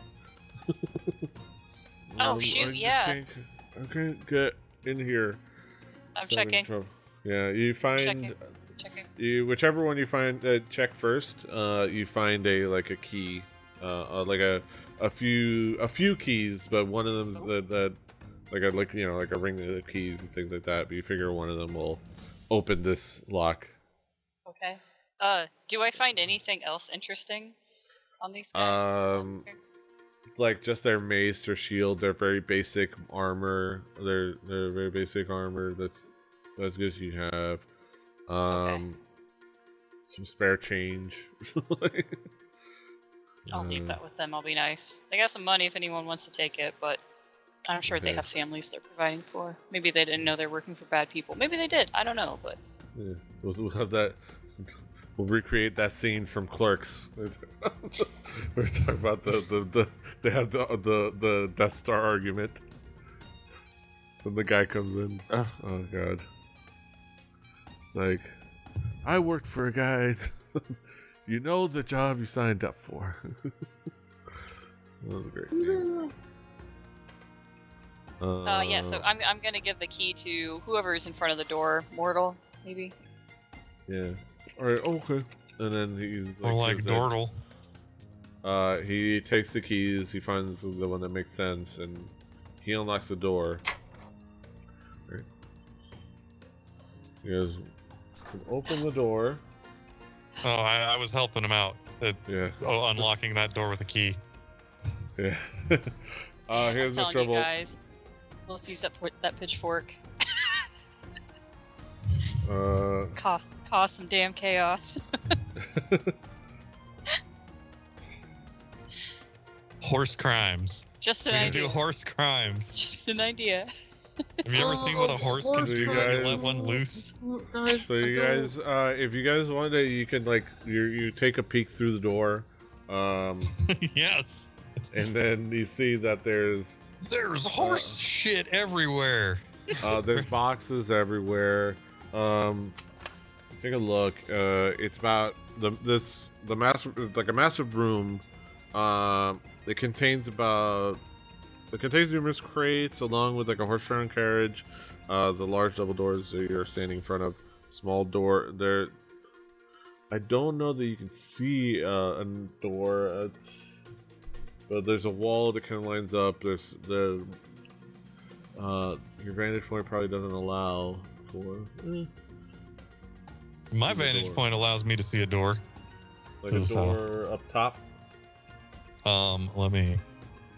No, I do not see a door up top. I didn't. Yeah, you see a door down, obviously to the south. That seems to. You would. Well, you guys don't know. I mean, Solero. No, Lucius isn't here. Lucius isn't here, man. Solero. Kind of remembers I would say Solero probably remembers the layout, and would probably figure that's the door back to the main establishment. I smell horse shit. The area in which I hooked up. It was a lovely horse hockey. Elven man, half elf on half. You're just gonna not making two whole halves. All right. Isn't that what what Sam told Pippin? You've got two whole halves. Maybe. All right. So what do you guys do?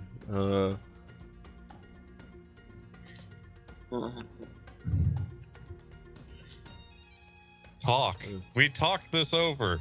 I was like, do you do it while the door is open? I'm not in charge of the door. In front of the door. I mean, you can close the door if you like. You should be able to click the. There should be a door image thing. Anybody notice the door is currently open? Like, do they seem to be moving about? Yeah, I'm gonna say that you guys are peeking through the door, not like you didn't swing it open. I'm gonna give you guys the benefit of the doubt of like four heads, like one above the other, peeking through the door. Yeah. Like Huey, Dewey, and Louie. Also, Pseudo Dragon. I haven't moved Pseudo Dragon at all during this whole thing.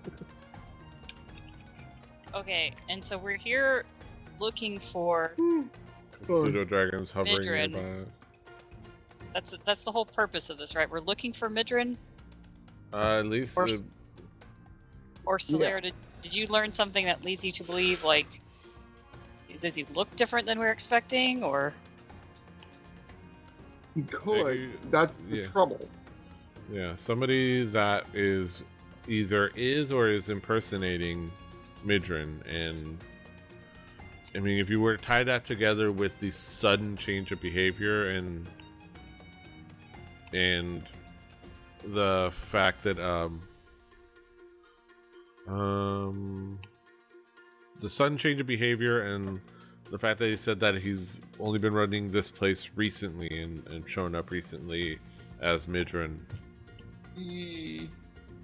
Right. Okay.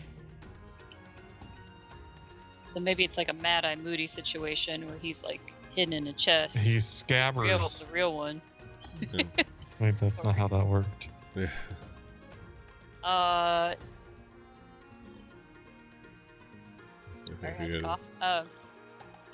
Do you guys just want to like bust on in? Do you want to use that horse trident and send some horses in? I mean, it's Chekhov's horse trident. Like, if we see a horse trident in the first act, it's gonna have to get used by the third. But also, like, do we think it's gonna cost too much? Like, how much noise are we gonna make? I mean, I just shattered out here and nobody gave a crap. So like they're milling around, and and it's hard to tell what their like expressions are, but they seem to be like getting on with work and like, but it's hard to tell what their expressions are. You're especially just peeking through. Like, I think we should send in the horses, guys. That'd be a good story, Toby. I mean, there are horses in there. To be fair, you could use the horse. So true. What do you guys think? Let's do some horsing around. I think it's time for horsing around. Ready for some horsing around? Yes! Alright, I'm gonna go grab the trident. Okay, it's time to have a stampede. Then I'm gonna go over here. And hashtag raise up. I have no idea how to use this thing. I explained it to you. Oh, did you? Yeah, so you would cast Dominate Beast on the creature. Okay. And first, you'd get your consent contract worked out, and then. I don't know if I have it. A lot of this is going to be like the. You get a safety word. Because I don't have horses. Yeah, you dominate the hell out of that horse. Dominate Beast, and then you can use a charge, and then it must succeed on a Wisdom saving throw. I'm just gonna. Okay. Yeah. I'm gonna find a horse. So you're gonna point the trident at it, like it's like peeking at you, like giving you a very quizzical horse-like look. And then I'm gonna say, what kind of horse is that? It's probably a riding horse. Good. It's a workhorse. Is it a wagon horse? It'll never be my beast of burden. That seems right. Yeah. Clydesdales. Reasonable. Here comes the king. Here comes the big number one. That's easy because the wisdom is +0, so. +0 or 0? Well, the wisdom is +0 wisdom modifier. Oh, wow. The wisdom is That's 11. better than I expected. They have a wisdom of 11. Damn. You have an intelligence of 2. Some wise ass horses. Yeah. Got some wise asses. Just thinking about like using the Budweiser Clydesdale as a weapon.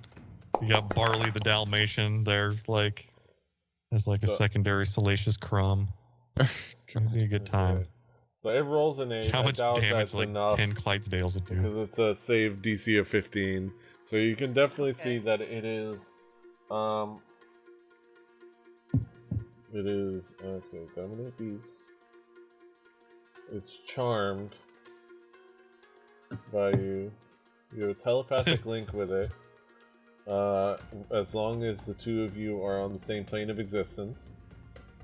Horse mind meld. Let me see. Let me find. I want an interplanar horse. Yeah. You can use this telepathic link to issue commands to the creature while you are conscious. No action required, which it does its best to obey.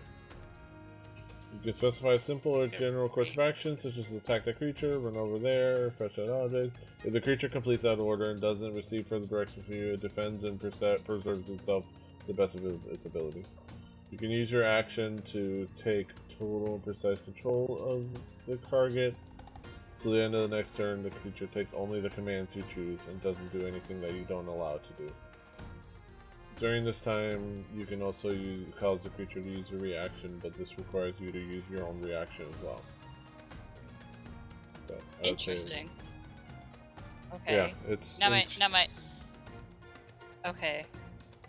Can I control more than one horse at a time? Let's see. I'm gonna say it allows you to cast this spell, and it's a concentration spell. So you can't concentrate on more than one spell. So since you cannot concentrate more than one spell. Okay.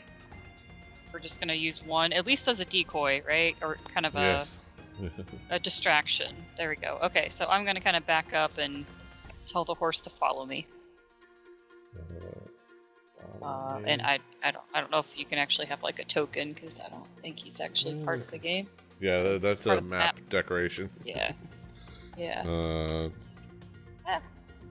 Let me import. Back here. Cool. Oh, cool. We got a horse. Okay. You have a horse.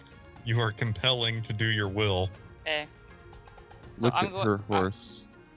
My horse is amazing. The draft horse. So it is. Let me find. It is. I wonder if I can find a little charmed.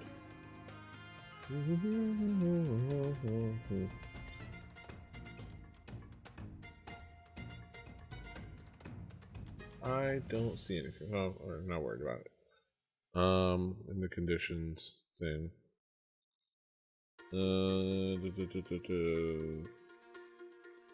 I'll use the cursed plus.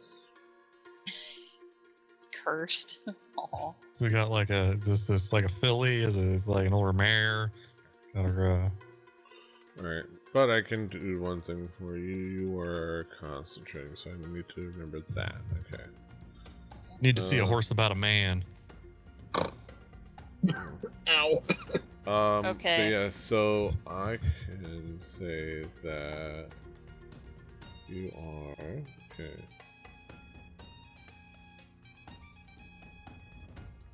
Can I give ownership to this?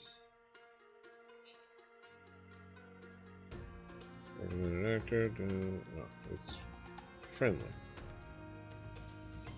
So a pony walks into a bar, tells the bartender, I need a drink. I need it fast. Bartender says, why? Pony says, because I'm a little horse. Yeah. What a Alright, so in the summer is officially, at least for this next minute, the owner of this horse.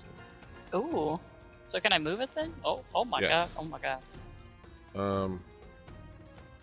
How do I spin it around? Does anyone remember? I think you hold control and then like scroll.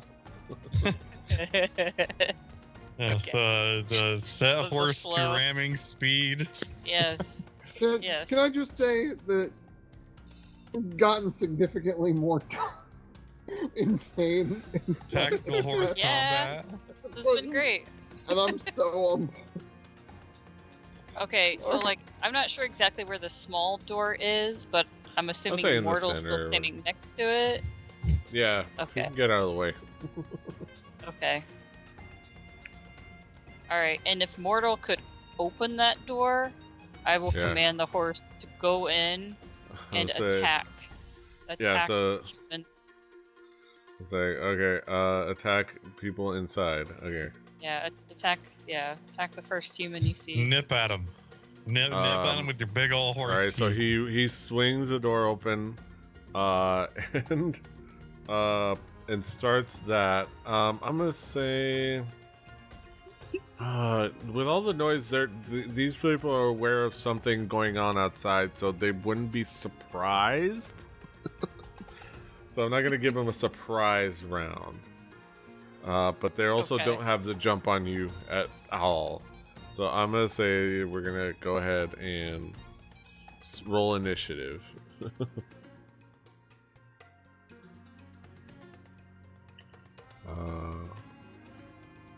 I'll apply the horse's thingy. Okay. Okay. Draft horse. Make sure to initiate.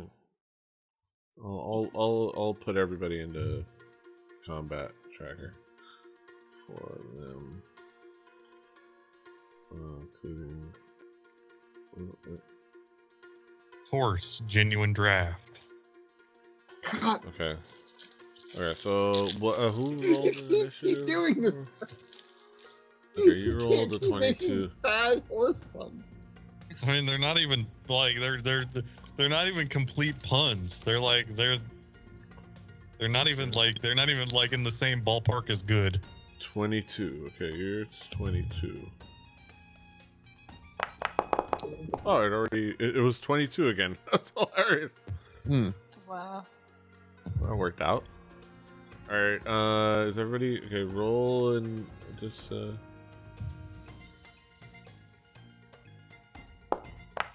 dressage these to death.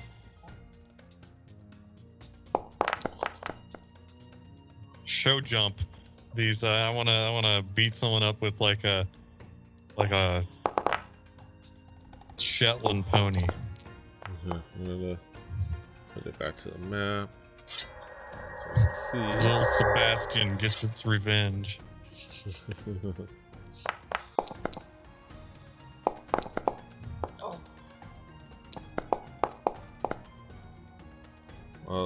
Okay, that solved everything. The stream view is great. Alright. So I'm gonna say we'll start. Is Toby gonna do anything in particular? No, I'm gonna wait for this horse to do horse shit. You're gonna hold your action? Yes, I'm gonna hold my horses. You hold your action. The pseudo dragon Sue is gonna welcome to the party. So, yeah, he was like, I've been here the whole time. He said he communicates through simple ideas telepathically. This is a horse. Of course. Which, has 40 feet of movement. So, I'm going to say 10, 15. You can get exactly where he needs to go.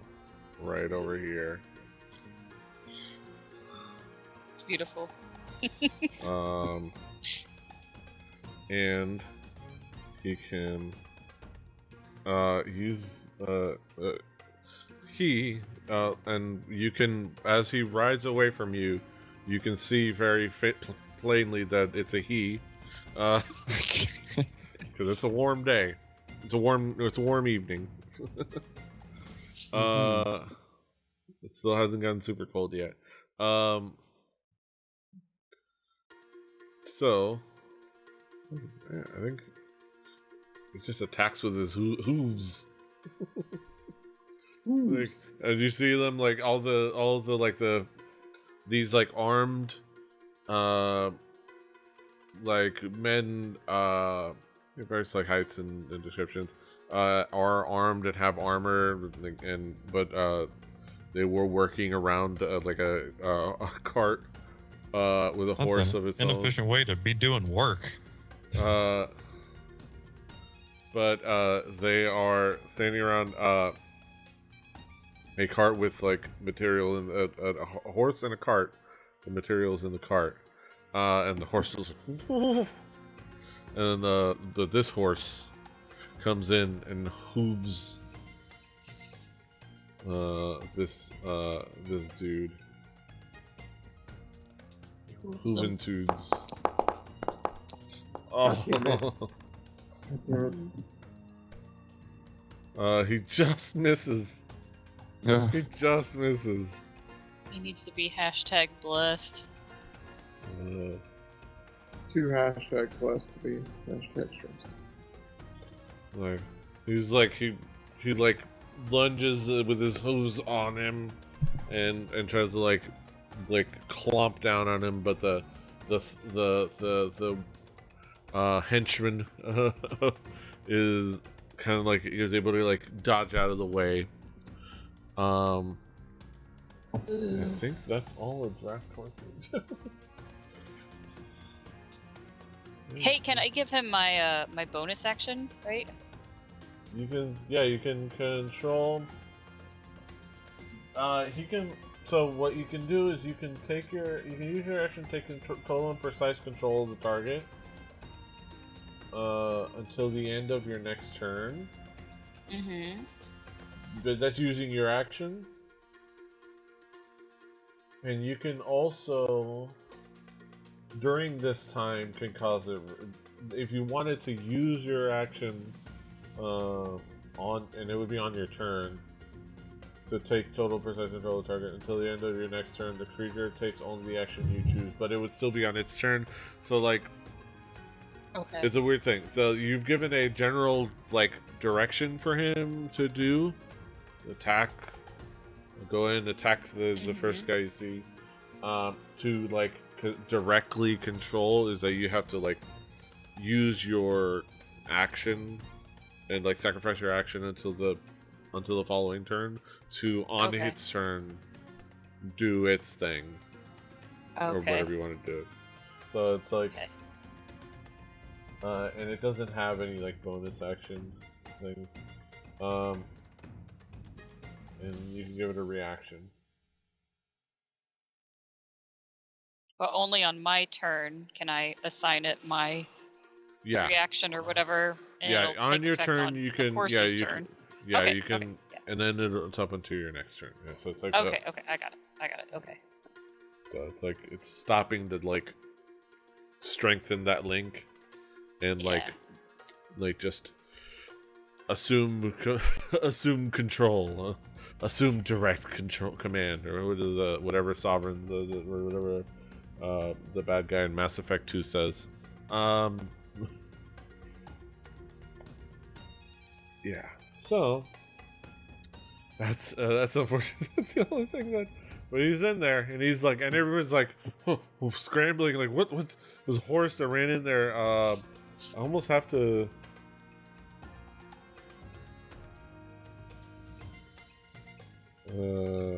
Folks have to like.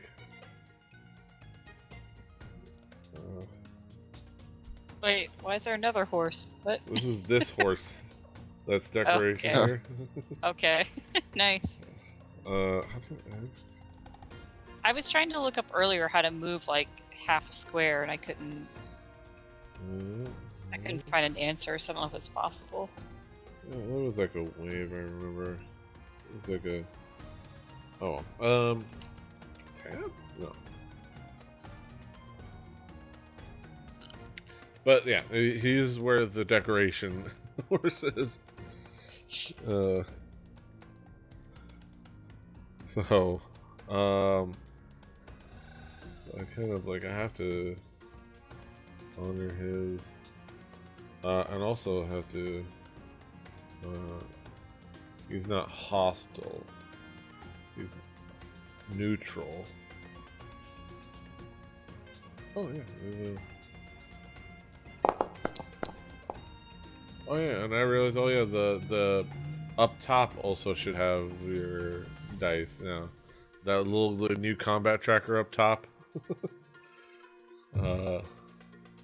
Combat tracker top. You don't see the all your pictures with like your initiative up top in order. Nope, that's all to the right. Oh. That's on. Mine's all like on top of other stuff. Because Like there's that weird. one as well, but I also have a new module that shows it up top. I guess I have to enable something. I see it at the top. It didn't occur to me what it might be for. Yeah, there's like a bunch of pictures with initiative and like health. I wonder if I don't see it on the stream either. Yeah, because the stream view doesn't have it. That's okay. The stream view has it on the side. Right, and I can even control the combat from there. Alright. Oh, it's the carousel button on the left-hand side. It's that new. I wonder what the icon was because it wasn't doing anything earlier. Yeah, the combat carousel.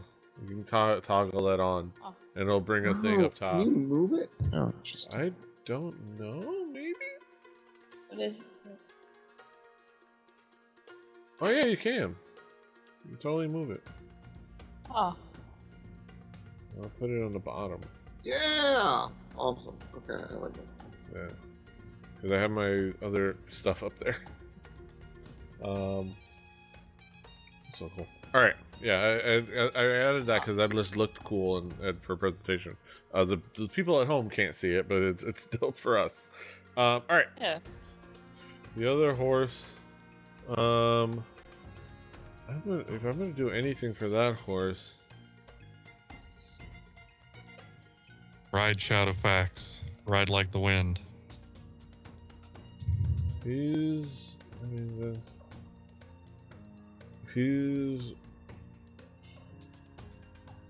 Right now nothing's happened in particular that caused him. He's just kind of like unsure of what's going on and all kind of stimuli that's happening around him, but he's not quite panicking yet.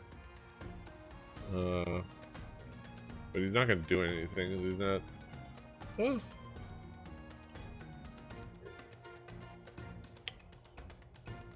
Yeah, he.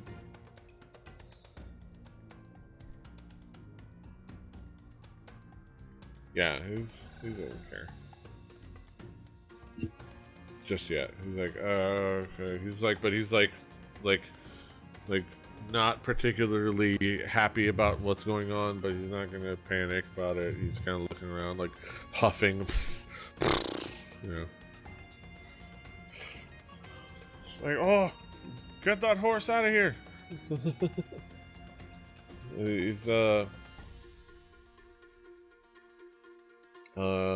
He's going to try. He's gonna go over here.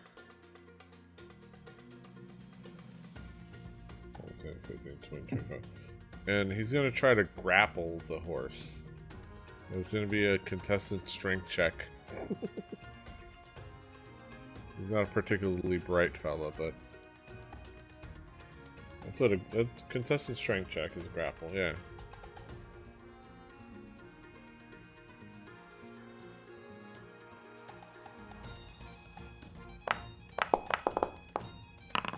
Oh, well.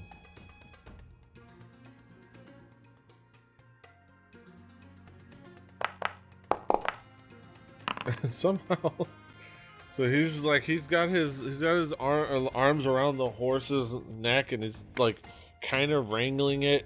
So he's got it grappled right now, so it's unable to really like move. So so he's currently grappled. Let's say, is that grappled? Similar to restrained, but it's not the same. We'll use restrained just to remember it.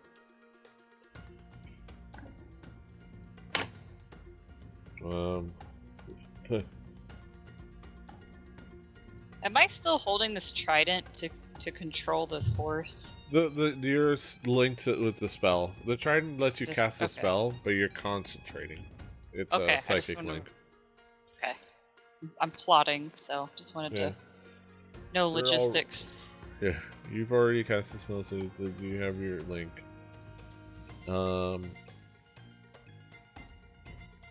Yeah, and then that's it. It just sees a horse wandering in. It's like, actually, it's a familiar horse. It's like, what are you doing? Why are you in here? What is... He's gone mad.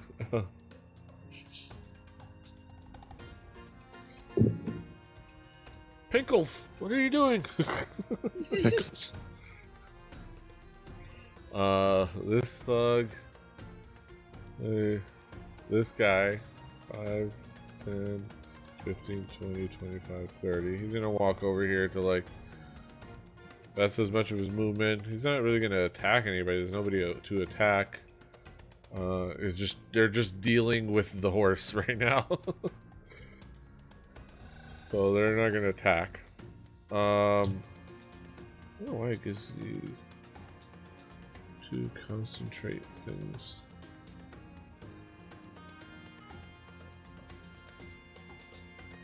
Oh, unarmored defense. Oh, okay, that's fine. Alright, so it is Summer's turn. Okay, so I think I'm just gonna drop this trident and just fucking run in. Yeah. Yeah, Sounds the spell is not linked to the trident. You drop the trident and you still feel that link, and you figure out that the trident just enables you to cast the spell like a staff. It has it loaded, but once you cast it, it's on you and you're concentrating. So all you gotta do is maintain concentration. You figure it. This is, I would say, this is you're in unfamiliar territory. You've never you don't have spells, let alone concentration spells. So you can kind of feel like you have to, like, focus on this, like there's a part of you that has to focus on it. Something like that, you know. It's like, but just through intuition. I'm just gonna, from my character standpoint, thinking, okay, the distraction worked. This magic stuff makes me feel a little bit uncomfortable. So I think I'm gonna bolt in. Yeah. Remember, you have your Phenom and agility if you want to use it. Yeah, that's what I'm probably going to do. But if you go 5, 10, 15, 20. Ah, come on. 20, 25, 30. You have 40. I think you should have, like... Yeah, I have 40. Maybe. But my question is, if I use feline agility, could I possibly, like, climb up on here? I'm trying to think how this would work. I could run through these. Like, I want to try to get a lot of things. You are a monk. You can do a lot of things. Juke through Can I do this movement? Please? Probably. Yeah. Yeah, because my thought was, like, I run in and it's like, okay, get my bearings, and then think, okay, there's, like, some crates. Maybe I could, like, run on these and then, like, jump at this guy. Yeah, you can easily that guy. I'm gonna say you can, and I'd say these are like 10 foot tall. So you jump on these crates, and between jumping on those crates from there and jumping off at the other point, you don't ever enter that guy. You don't ever enter that guy's melee range. Okay. So he pots you, but he doesn't get an attack of opportunity on you. Okay, cool. So I could run in, leap over those, and hop right in front of this guy. Certainly tries, but it's like, ugh. What are you? And then, like, he swipes at you, but obviously you're out of reach. Right. I'm gonna thwack at him with my staff coming down from above. You hit him. Like it's not hard to hit. You're gonna have an easy time hitting these guys. He rolling shit damage though. It sucks. Okay. Yeah. Well, okay, I got a hit. That's good. And then I am going to hit him again with my thwack staff. Your second attack. Yeah. That looks like it hits. Definitely hit, yeah. So we're serious about it. There we go. You kind of like glance. The first blow glances like him upside the head, and then you come back with a more solid blow right into his sternum. Very nice. And then I'm going to unleash a flurry of blows. Yes. Flurry of bows. Punch this guy. And then I'm going to... Oh, wait, no? Okay. Oh yeah, I'm definitely... Okay, what? Do I need to do the concentration thing? No, when you get hit. Sorry. I accidentally applied damage on you. Okay. Don't worry about that. I accidentally applied damage on you rather than the other guy, and that's what happened. That's what makes you do. So just I did... extra. Okay, no, it's okay. I did flurry of blows, and then I did the damage on that one, and then... Okay. Because it looks like it rolled my unarmed strike. You did the flurry of blows as 1, and you got 5 damage, and then you get another unarmed strike. Oh no, you did damage. So yeah. But yeah, the 5 damage on that one. So you have your. It's just weird that it says I missed, but it does 5 damage. Like, and I clicked. It's weird. It's like it. The flurry of blows is above it, and you hit with a 23. Okay. Okay. That's the thing with the flurry of blows. It's like I have to roll twice, right? You roll that one, and then you do another unarmed strike. Yeah. Okay. So then I should be done then, right? I did 4 attacks. You haven't done your second unarmed strike. That one didn't do a roll. Oh. It just did the okay. Okay, yeah. At least I didn't see one. Okay. Yeah, and I hit. Okay, cool. Okay. And then roll the damage in there. Oh yeah, there we go. Yeah. Max. Let's see what happens there. He is looking rough.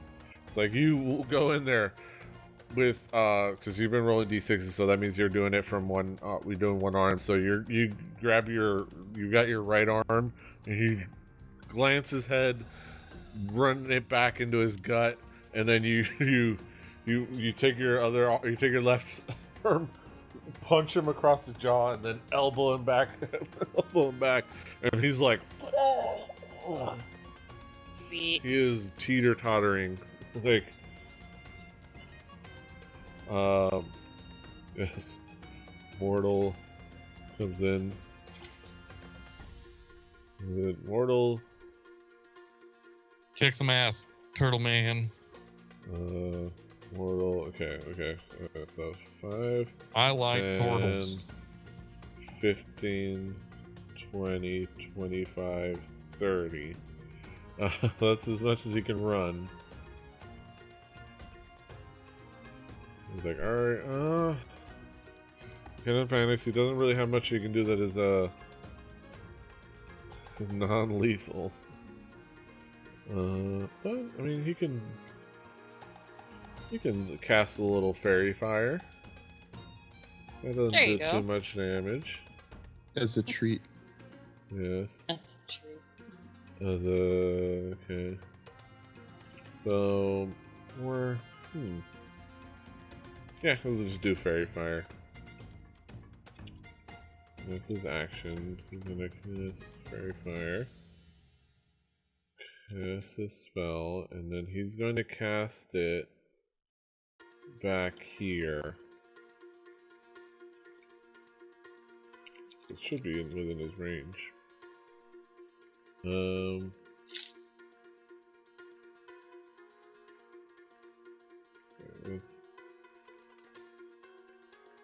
Fairy fire. Okay. Each object in a 20-foot cube within range is outlined in blue, green, or violet light. Any creature in the area when the spell is cast is also outlined in light if it fails a dexterity saving throw. So that means these guys must make a dexterity saving throw. Also, that cart is like lit up. I'm gonna say, okay. So he makes it like a sea green. There's like this shimmering sea green area, all the carts and a little bit of the floor as well, and the guy in the back. I'm gonna say that's the one that. That's the one that. Yeah, I was gonna say it's hard to tell who did it. I'm gonna say the guy in the back. That's the most useful. Is all now shimmering all over with like sea green jingle dangles. So now any attack roll against this guy, it has advantage if you can see it. So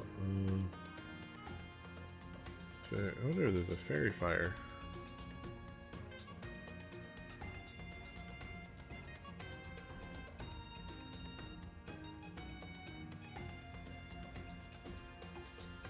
Alright,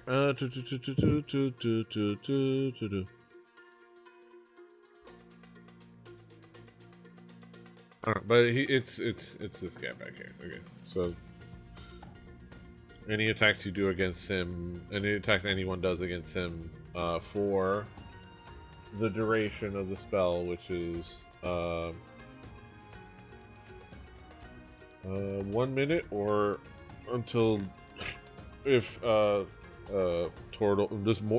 loses concentration. But yeah, this whole area is all like glittery with like sea green like twinkles. Yeah. That is it for his turn.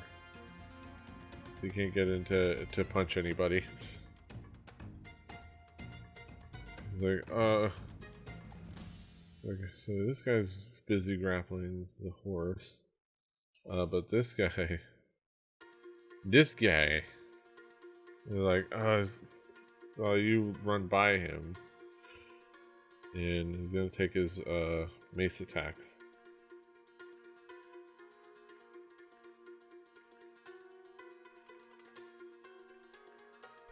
And we'll see if I can potentially dodge it. Woohoo. He misses. You dodge it easily. He kind of comes out of it. It's like you just kind of sidestep it. I'm just imagining Summer like beating this guy up, and then all of a sudden like ducking, and like the guy behind her like tries to hit. Yeah. It's like you see him like run on you, and like he like, "Argh!" and like he grunts, and you figure, oh, he's coming swinging at, and you just like duck. Instinctively. It's like, and it just is perfect. And then he's gonna take his second attack.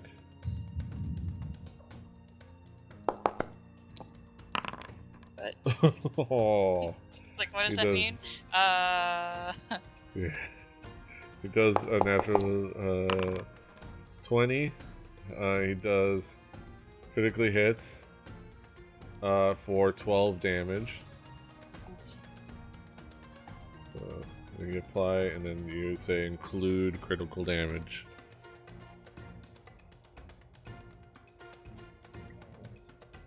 So say apply damage, and it might give you a prompt. To apply. Yes.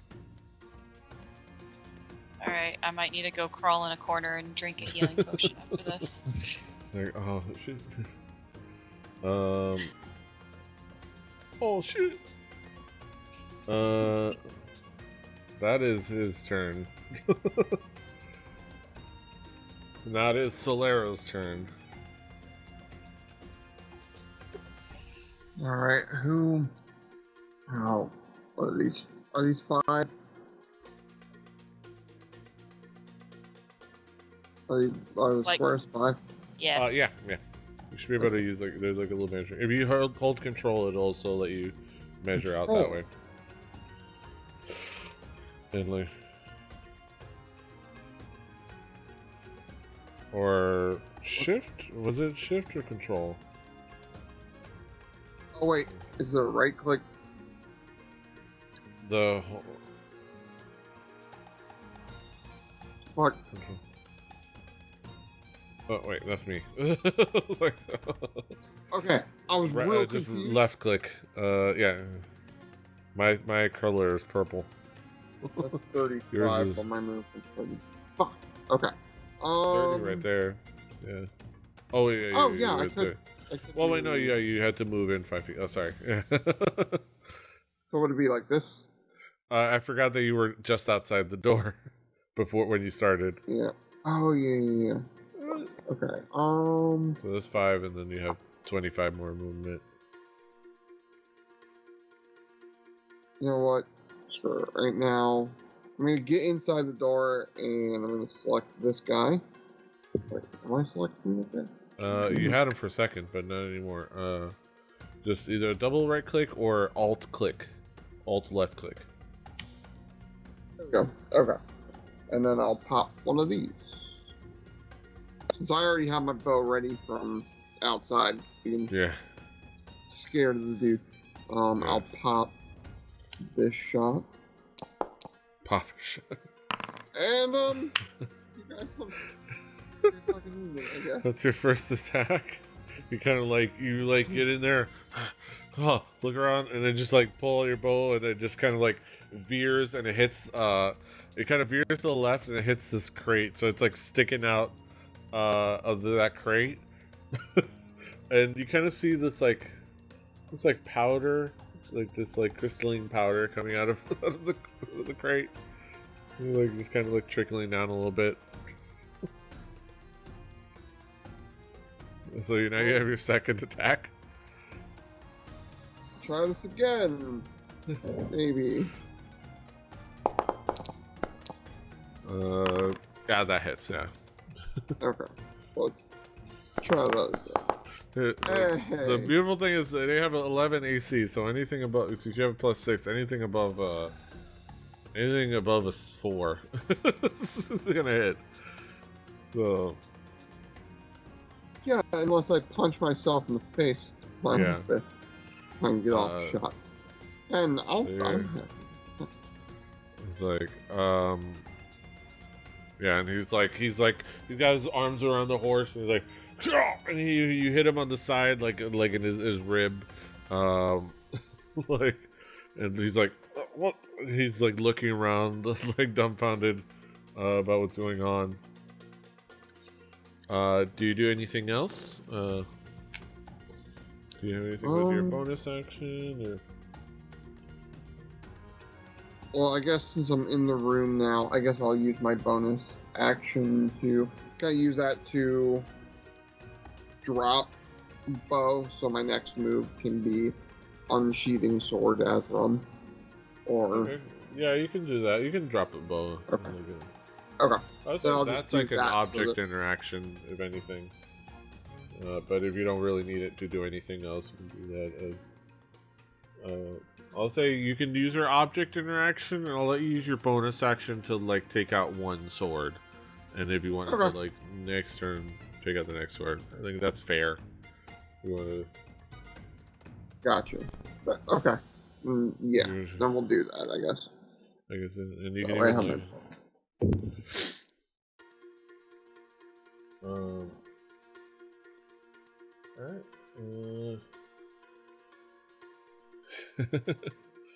Alright. That's gonna be let's finish off this round. This guy, this sprinkly dude, this guy shining and sheening from the fairy fire. What is he gonna do?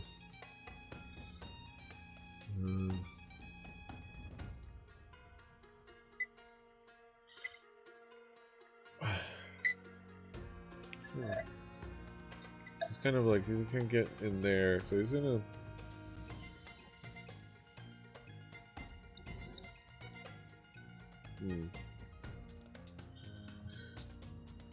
From here.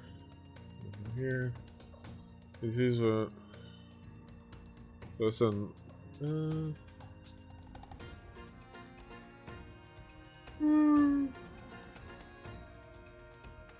Alright, he's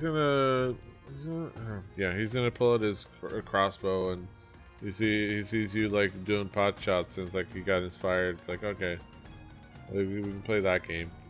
Like, and he's gonna use his heavy crossbow on Solero.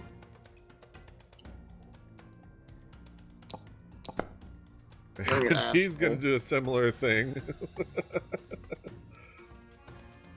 Just miss, veers to the right, and is like, it sticks into the wall about 10 feet to your left, like nowhere near like your vicinity.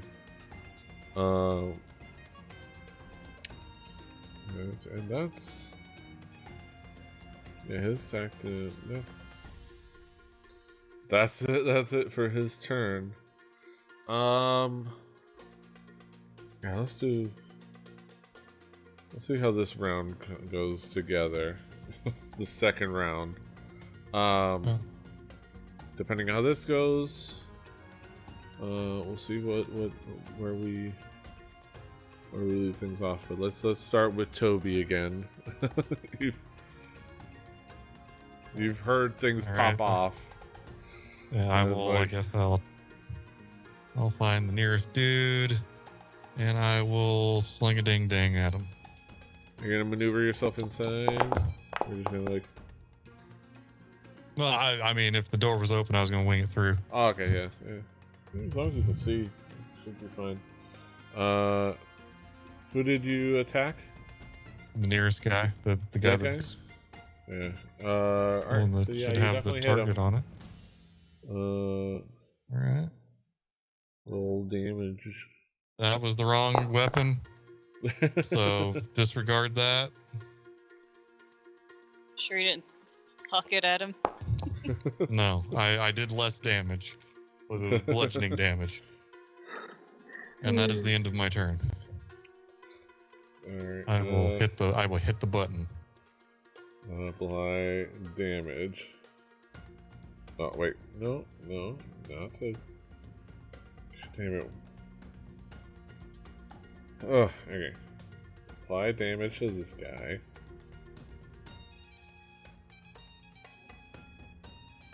Okay. Sue follows suit. He's like he's flying, so it's like 5, 10, 15, 20, 25, 30, 35, 40, 45, 50, 55.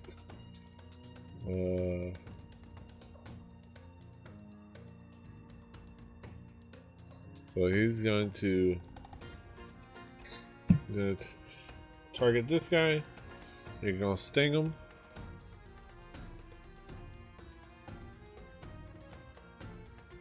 He's gonna sting him.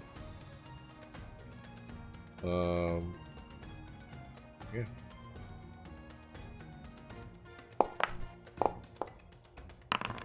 He hits him. So this guy, okay, so that's the damage. So this guy takes at least 3 points of piercing damage. And he's going to make a Constitution saving throw. Cannot succeed. So he is officially, I believe, just that is poisoned. Okay,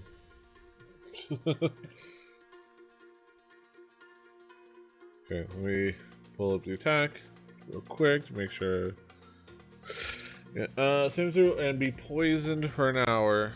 If it fails by more than 5, by 5 or more, it's a DC 11. He rolled a 6. 11 minus 6 is 5. He rolls save, but he fails to save by 5 or more. He falls unconscious.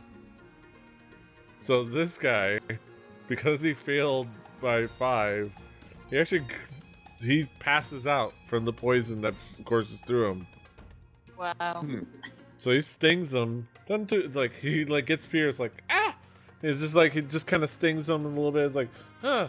He looks at the guy, is like, oh, and he just kind of brushes at it, and then like you see him like look at Sue like, nasty little bugger. It's like, ugh. And then you see his eyes like go hazy and like, oh, stupid little lizard, and he's just like passes out on the floor unconscious. Sweet. We'll take it. It's like, damn, that worked out. Alright. Yes. Like, and like he communicates to Summer like a little telepathic thought of like a little triumph, like a sense of triumph, like I got him, kind of like a feeling, like in simple thoughts. And you see that the guy behind you, or that hit you for the hardest, just falls asleep on the floor, like, or falls unconscious from poison damage. Not poison damage, he just gets knocked out. Yeah, that's Sue. Take somebody out of the battle. Presumably, you're gonna telepathically have him just attack the next person that is viable, right? Just sound like just that general idea. I mean, yeah, if I'm still holding the concentration, then sure, Yeah. but... Yeah, you're holding the concentration. Oh yeah, the concentration, you took damage. Yeah. Roll a constitution save, just in retrospect. And I think it's... Yeah, it should be fine. Okay. How much damage did you take? Should be like more. I think it's like more than half the damage. Yeah, so it should be fine because you didn't take like 30 points of damage. I think, right, Matt? Is it like for a concentration check? You gotta roll higher than half the damage, I believe. Oh shoot, I don't remember off the top of my head. It's gonna be a house rule tonight, right? I think it might be the level. No, that's not right. Concentration check is a check to perform when you take damage. It is performed as a Constitution saving throw with a DC of 10 or half the damage you receive, whichever is higher. I don't think but I don't think it, like, if I go back, I can see that turn. It was 12 damage. Yeah. And it's half that damage would be 6 or whichever. It would be 10, and you definitely rolled higher than 10. Yes. So it would have been 10. Okay, so yeah, the concentration is there. So he's just generally going to keep attacking people that you deem as hostile to you. So he's gonna do his thing. Eerily move him towards this guy, and have him attack him. Hooves up. Oh, and wait, it's gonna be because he's grappled. Let me double check the rules for grapple. Oh. Grappled is.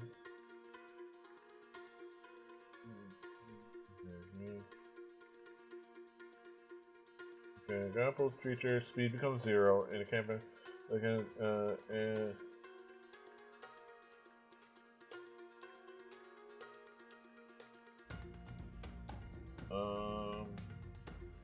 yeah, that's it. Just speed becomes 0.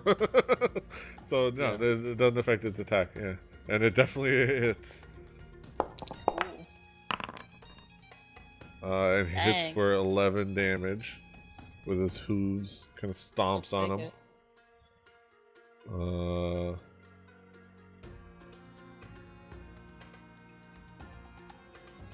Yeah. Is he no longer restrained? I'm gonna say In effect? Reach. No, he's not restrained. He's grappled, so he's engaged. And like the guy, neither one of them is incapacitated yet, so they're still like grappled with each other. It's like it's more of like an engaged in combat and wrapped up in each other kind of a thing. So for some reason I thought when he did damage, it like broke him out of the grapple. You would have to. They have to like be taken away from each other. Okay. At least as far as I understand it. But I mean, all it does is that he can't move, and he's not going to want to move anyway because that's his target right now. I hit the mic. Sorry, everybody. But yeah, that's all the horsey can do.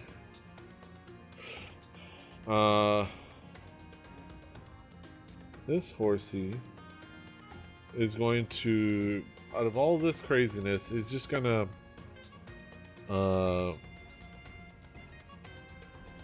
honestly, he's just trying to get the hell out of here. This is crazy. So he's gonna make a strength check to break out of his restraints.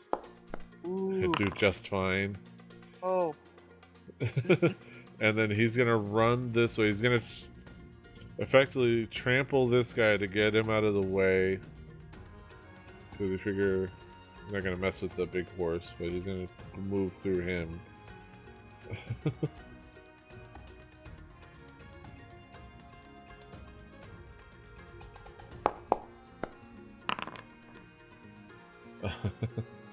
So he dodges out of the way.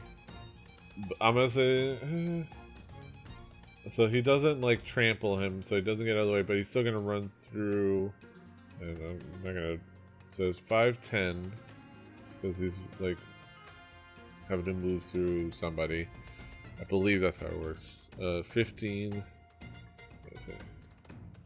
Good catch. Good. 10, 10, 20, 25, 30, 35.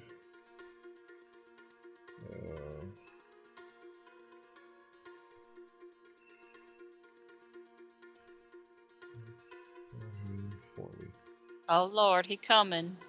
And he's just running towards the door.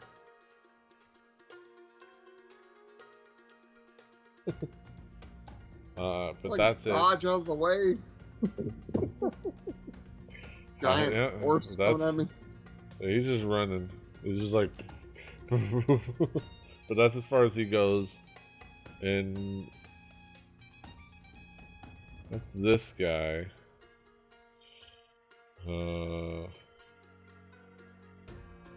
He lets go of the horse voluntarily. Let's go.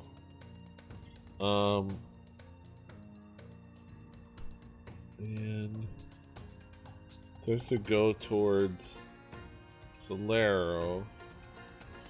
The horse gets an opportunity attack. The draft horse. Oh. Well. Shame. Like, he just kind of flails at him. 5, 10, 15, 20, 25, 30. Is this dude booking it for the exit? And then he proceeds to attack.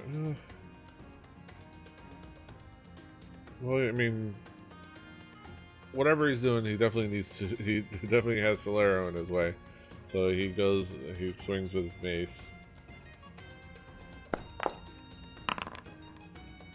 He misses. You just kind of like you with your sword. You kind of like swat his mace away. He goes with another one. Yo! Same thing. He's like, Wow. boom, like he like you're just swatting him away, and he's desperate. Like he's desperately swinging. And erratically, and he's rough. He's beat up. Again, a prize fighter in round 11. All right.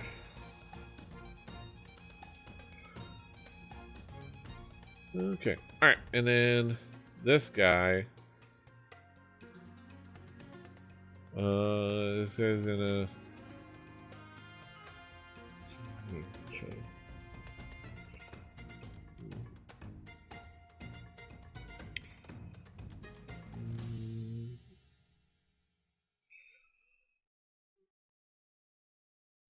Yeah.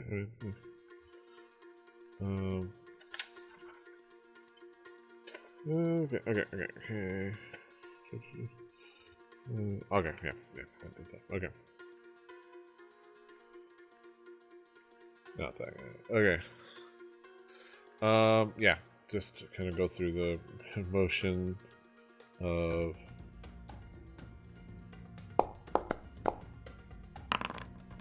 Okay. He rolls a 21. So that hits. The margin is 5, so it might be a tough one to try to do that. the reaction. Oh, was he attacking me? Yeah, because you're the one right in front sorry. of him. If you wanted to do that one, you can. It is you'll have to roll a 6. I mean, I have a 1 in 6 chance, right? So Yeah. I might as well try. Yeah, just go ahead and take off the charge. No. Alright, he rolls his damage. We're doing great, because I don't have a lot of health, so. It hits you for 3 bludgeoning damage, so it's not too bad. Does that guy have disadvantage or anything on his attacks since he's covered in fairy fire? He's not. He succeeded his dexterity save. Sorry. Okay. So he's not, and it doesn't give him disadvantage. You would have advantage on attacking this guy. Okay. You will. I didn't know if it was vice versa. Yeah. Cool. Okay. It's like it gives you better visibility of him, so it's like easier to hit. Okay, I thought I applied the damage, but it doesn't look like it took it. Do you have yourself selected? Oh, that's why. Thank you. Mm-hmm. Let's try that again. Yeah, there we go. Mm-hmm. That's more horrible now. Love it. Let's see how this goes. And it's like alright, this time it's like he gets like a good hit on you, like in your shoulder, and then he comes back to swing, like he rears back to swing again, and you're able to kind of like bring up your staff and just kind of like thwack him in the arm and prevent him from hitting you. Nice. So that is his turn. Now you have your turn. Did I technically use my turn to command the horse to go attack that other guy? You just kind of you haven't used your turn yet to do that. Like you haven't taken control of him. Okay. He is just. You can generally you're able to he can link with you and know that who is being hostile to you and who would be somebody that is a mean person to attack next. But you haven't assumed total control. Okay, cool. Yeah, I'm just gonna try to protect myself. Yeah. Basically, if I'm doing it, then you haven't taken. Basically, if I'm doing the horse's stuff, you haven't done that. Okay. I would have you do it if you were doing it. So yeah, you hit the same guy. Presumably. Yeah. Yep. So I presumably you're just trying to knock him out, or. Yeah. Yep. Just trying to knock him out. Yeah, because that's enough. Let me make sure I have him selected so I don't apply the damage wrong. Okay. Yeah. So he is. You clock him on the head and he falls unconscious. Sweet. Alright, I'm gonna hop over that dude. Oh wait, I accidentally made you unconscious. God dang it. Aww. Because it keeps, when I apply a thing, it keeps selecting you. Reselecting the person that's on the turn is. I think it's a module that I added.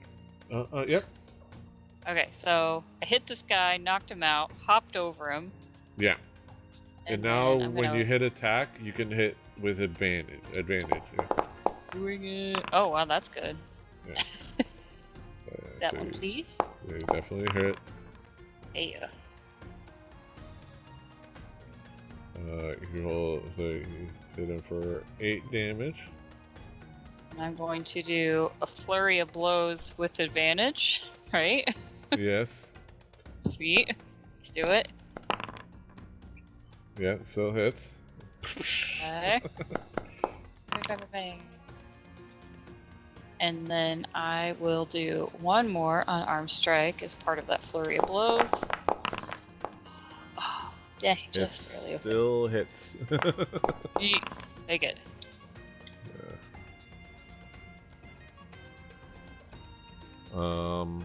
Alright, he is looking rough. Ooh, I hope he doesn't kill me. That would suck. Alright. Okay, so it's Mortal's turn now. 10, 15, 20, 25, 30. I'm gonna put him over here. He's like setting up in here. Let's see, some spells.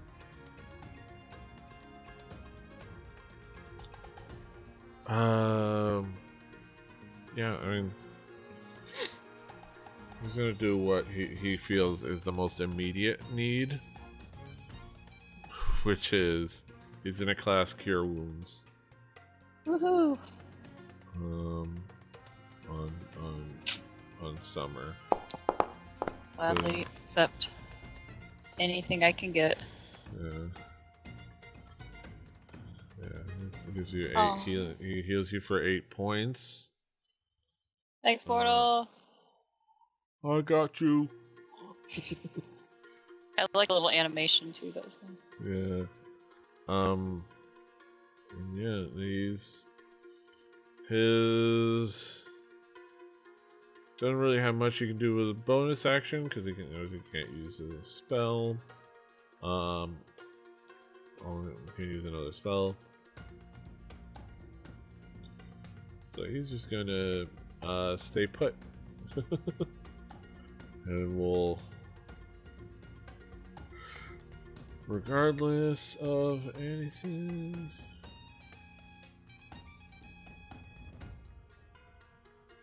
Okay. Oh yeah, that was his turn, and then that's his turn.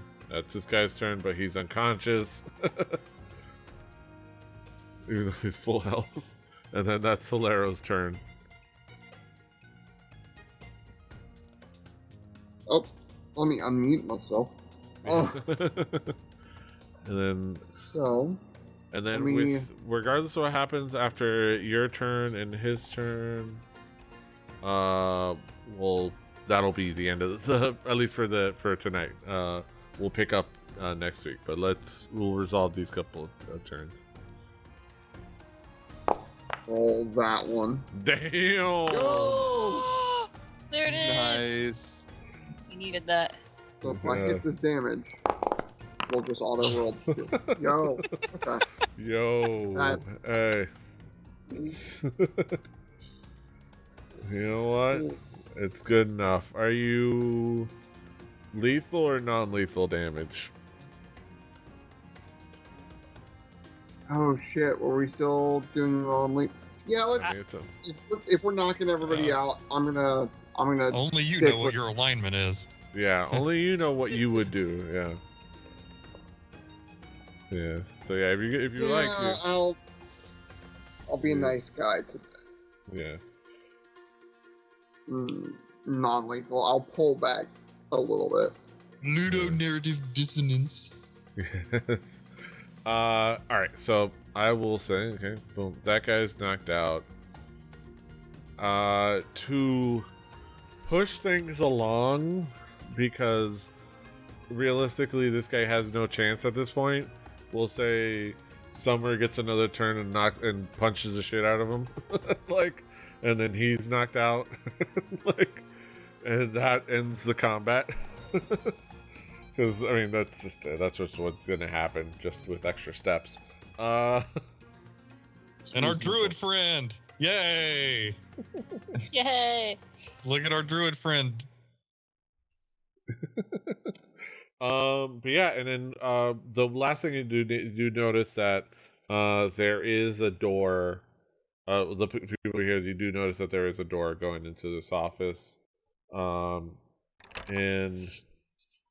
if you want to walk in there, we can have the one last inner. You should be able to open it, unless it's. Oh wait, it's locked. I'm gonna say yeah. It's unlocked. You have the key. All right. Oh shit! There's someone in here. Yeah. So you walk in. This small, dimly lit room contains 2 couches, a small table, and a large desk set against the eastern wall. Sitting behind it, a tall, lithe man with red skin and sharp features eyes you furiously.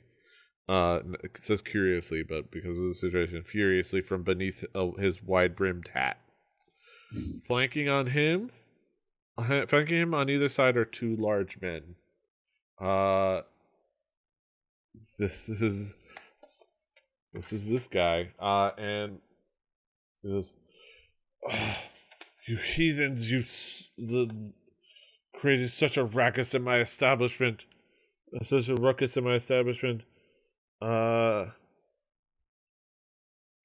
Yeah, get him. And then your wife's gonna be yes. the men go forward to attack, and that will be where we end this episode of Through the Tomes. We kind of ran a little late. I'm glad you guys. I'm sorry we're a little late. We try to kind of keep usually a good time, but I kind of didn't want to end the combat, but later. Otherwise, it's been a fantastic little encounter, fantastic little adventure, and thank you for being with us. Thank you for being with us on this adventure. Thank you for being with us on this episode. Be sure to follow us. Follow the channel at Rebelli TV on Twitch and on YouTube. Check us out. Check out the episodes. I try to post them. I'm trying to be consistently posting the episodes the Monday after we stream. Kind of every Monday we have the latest episode up there on thetomes.com and on the YouTube Rebelli TV. We also have all of our stream schedule posted on our Twitch page. We try to have a schedule from Tuesday to Friday with various games, including Record Breakers, our music podcast, Space Truckin', where we play Starbound, and I do streams on my own, including my PD Plays Fridays and things like that. But be sure to follow the channel. Check us out on all the things, like, share, subscribe, do all the calls to action. Until next time, hasta los huevos. Bye-bye. Adios. Hashtag find Luke. Save the Terps. Fighting. Hey, no brand synergy here. I almost said you do that in a couple hours. You said save the Terps. I almost said, but not the turfs. Yeah. Fuck the turfs. Gotta protect those essential oils. Yeah. And you gotta have your limonene things. And your pinene. Your terpenoline and your humulene. Beta-carotene. Okay. Citronellanine or something like that. That's a new one I've discovered today. Nice.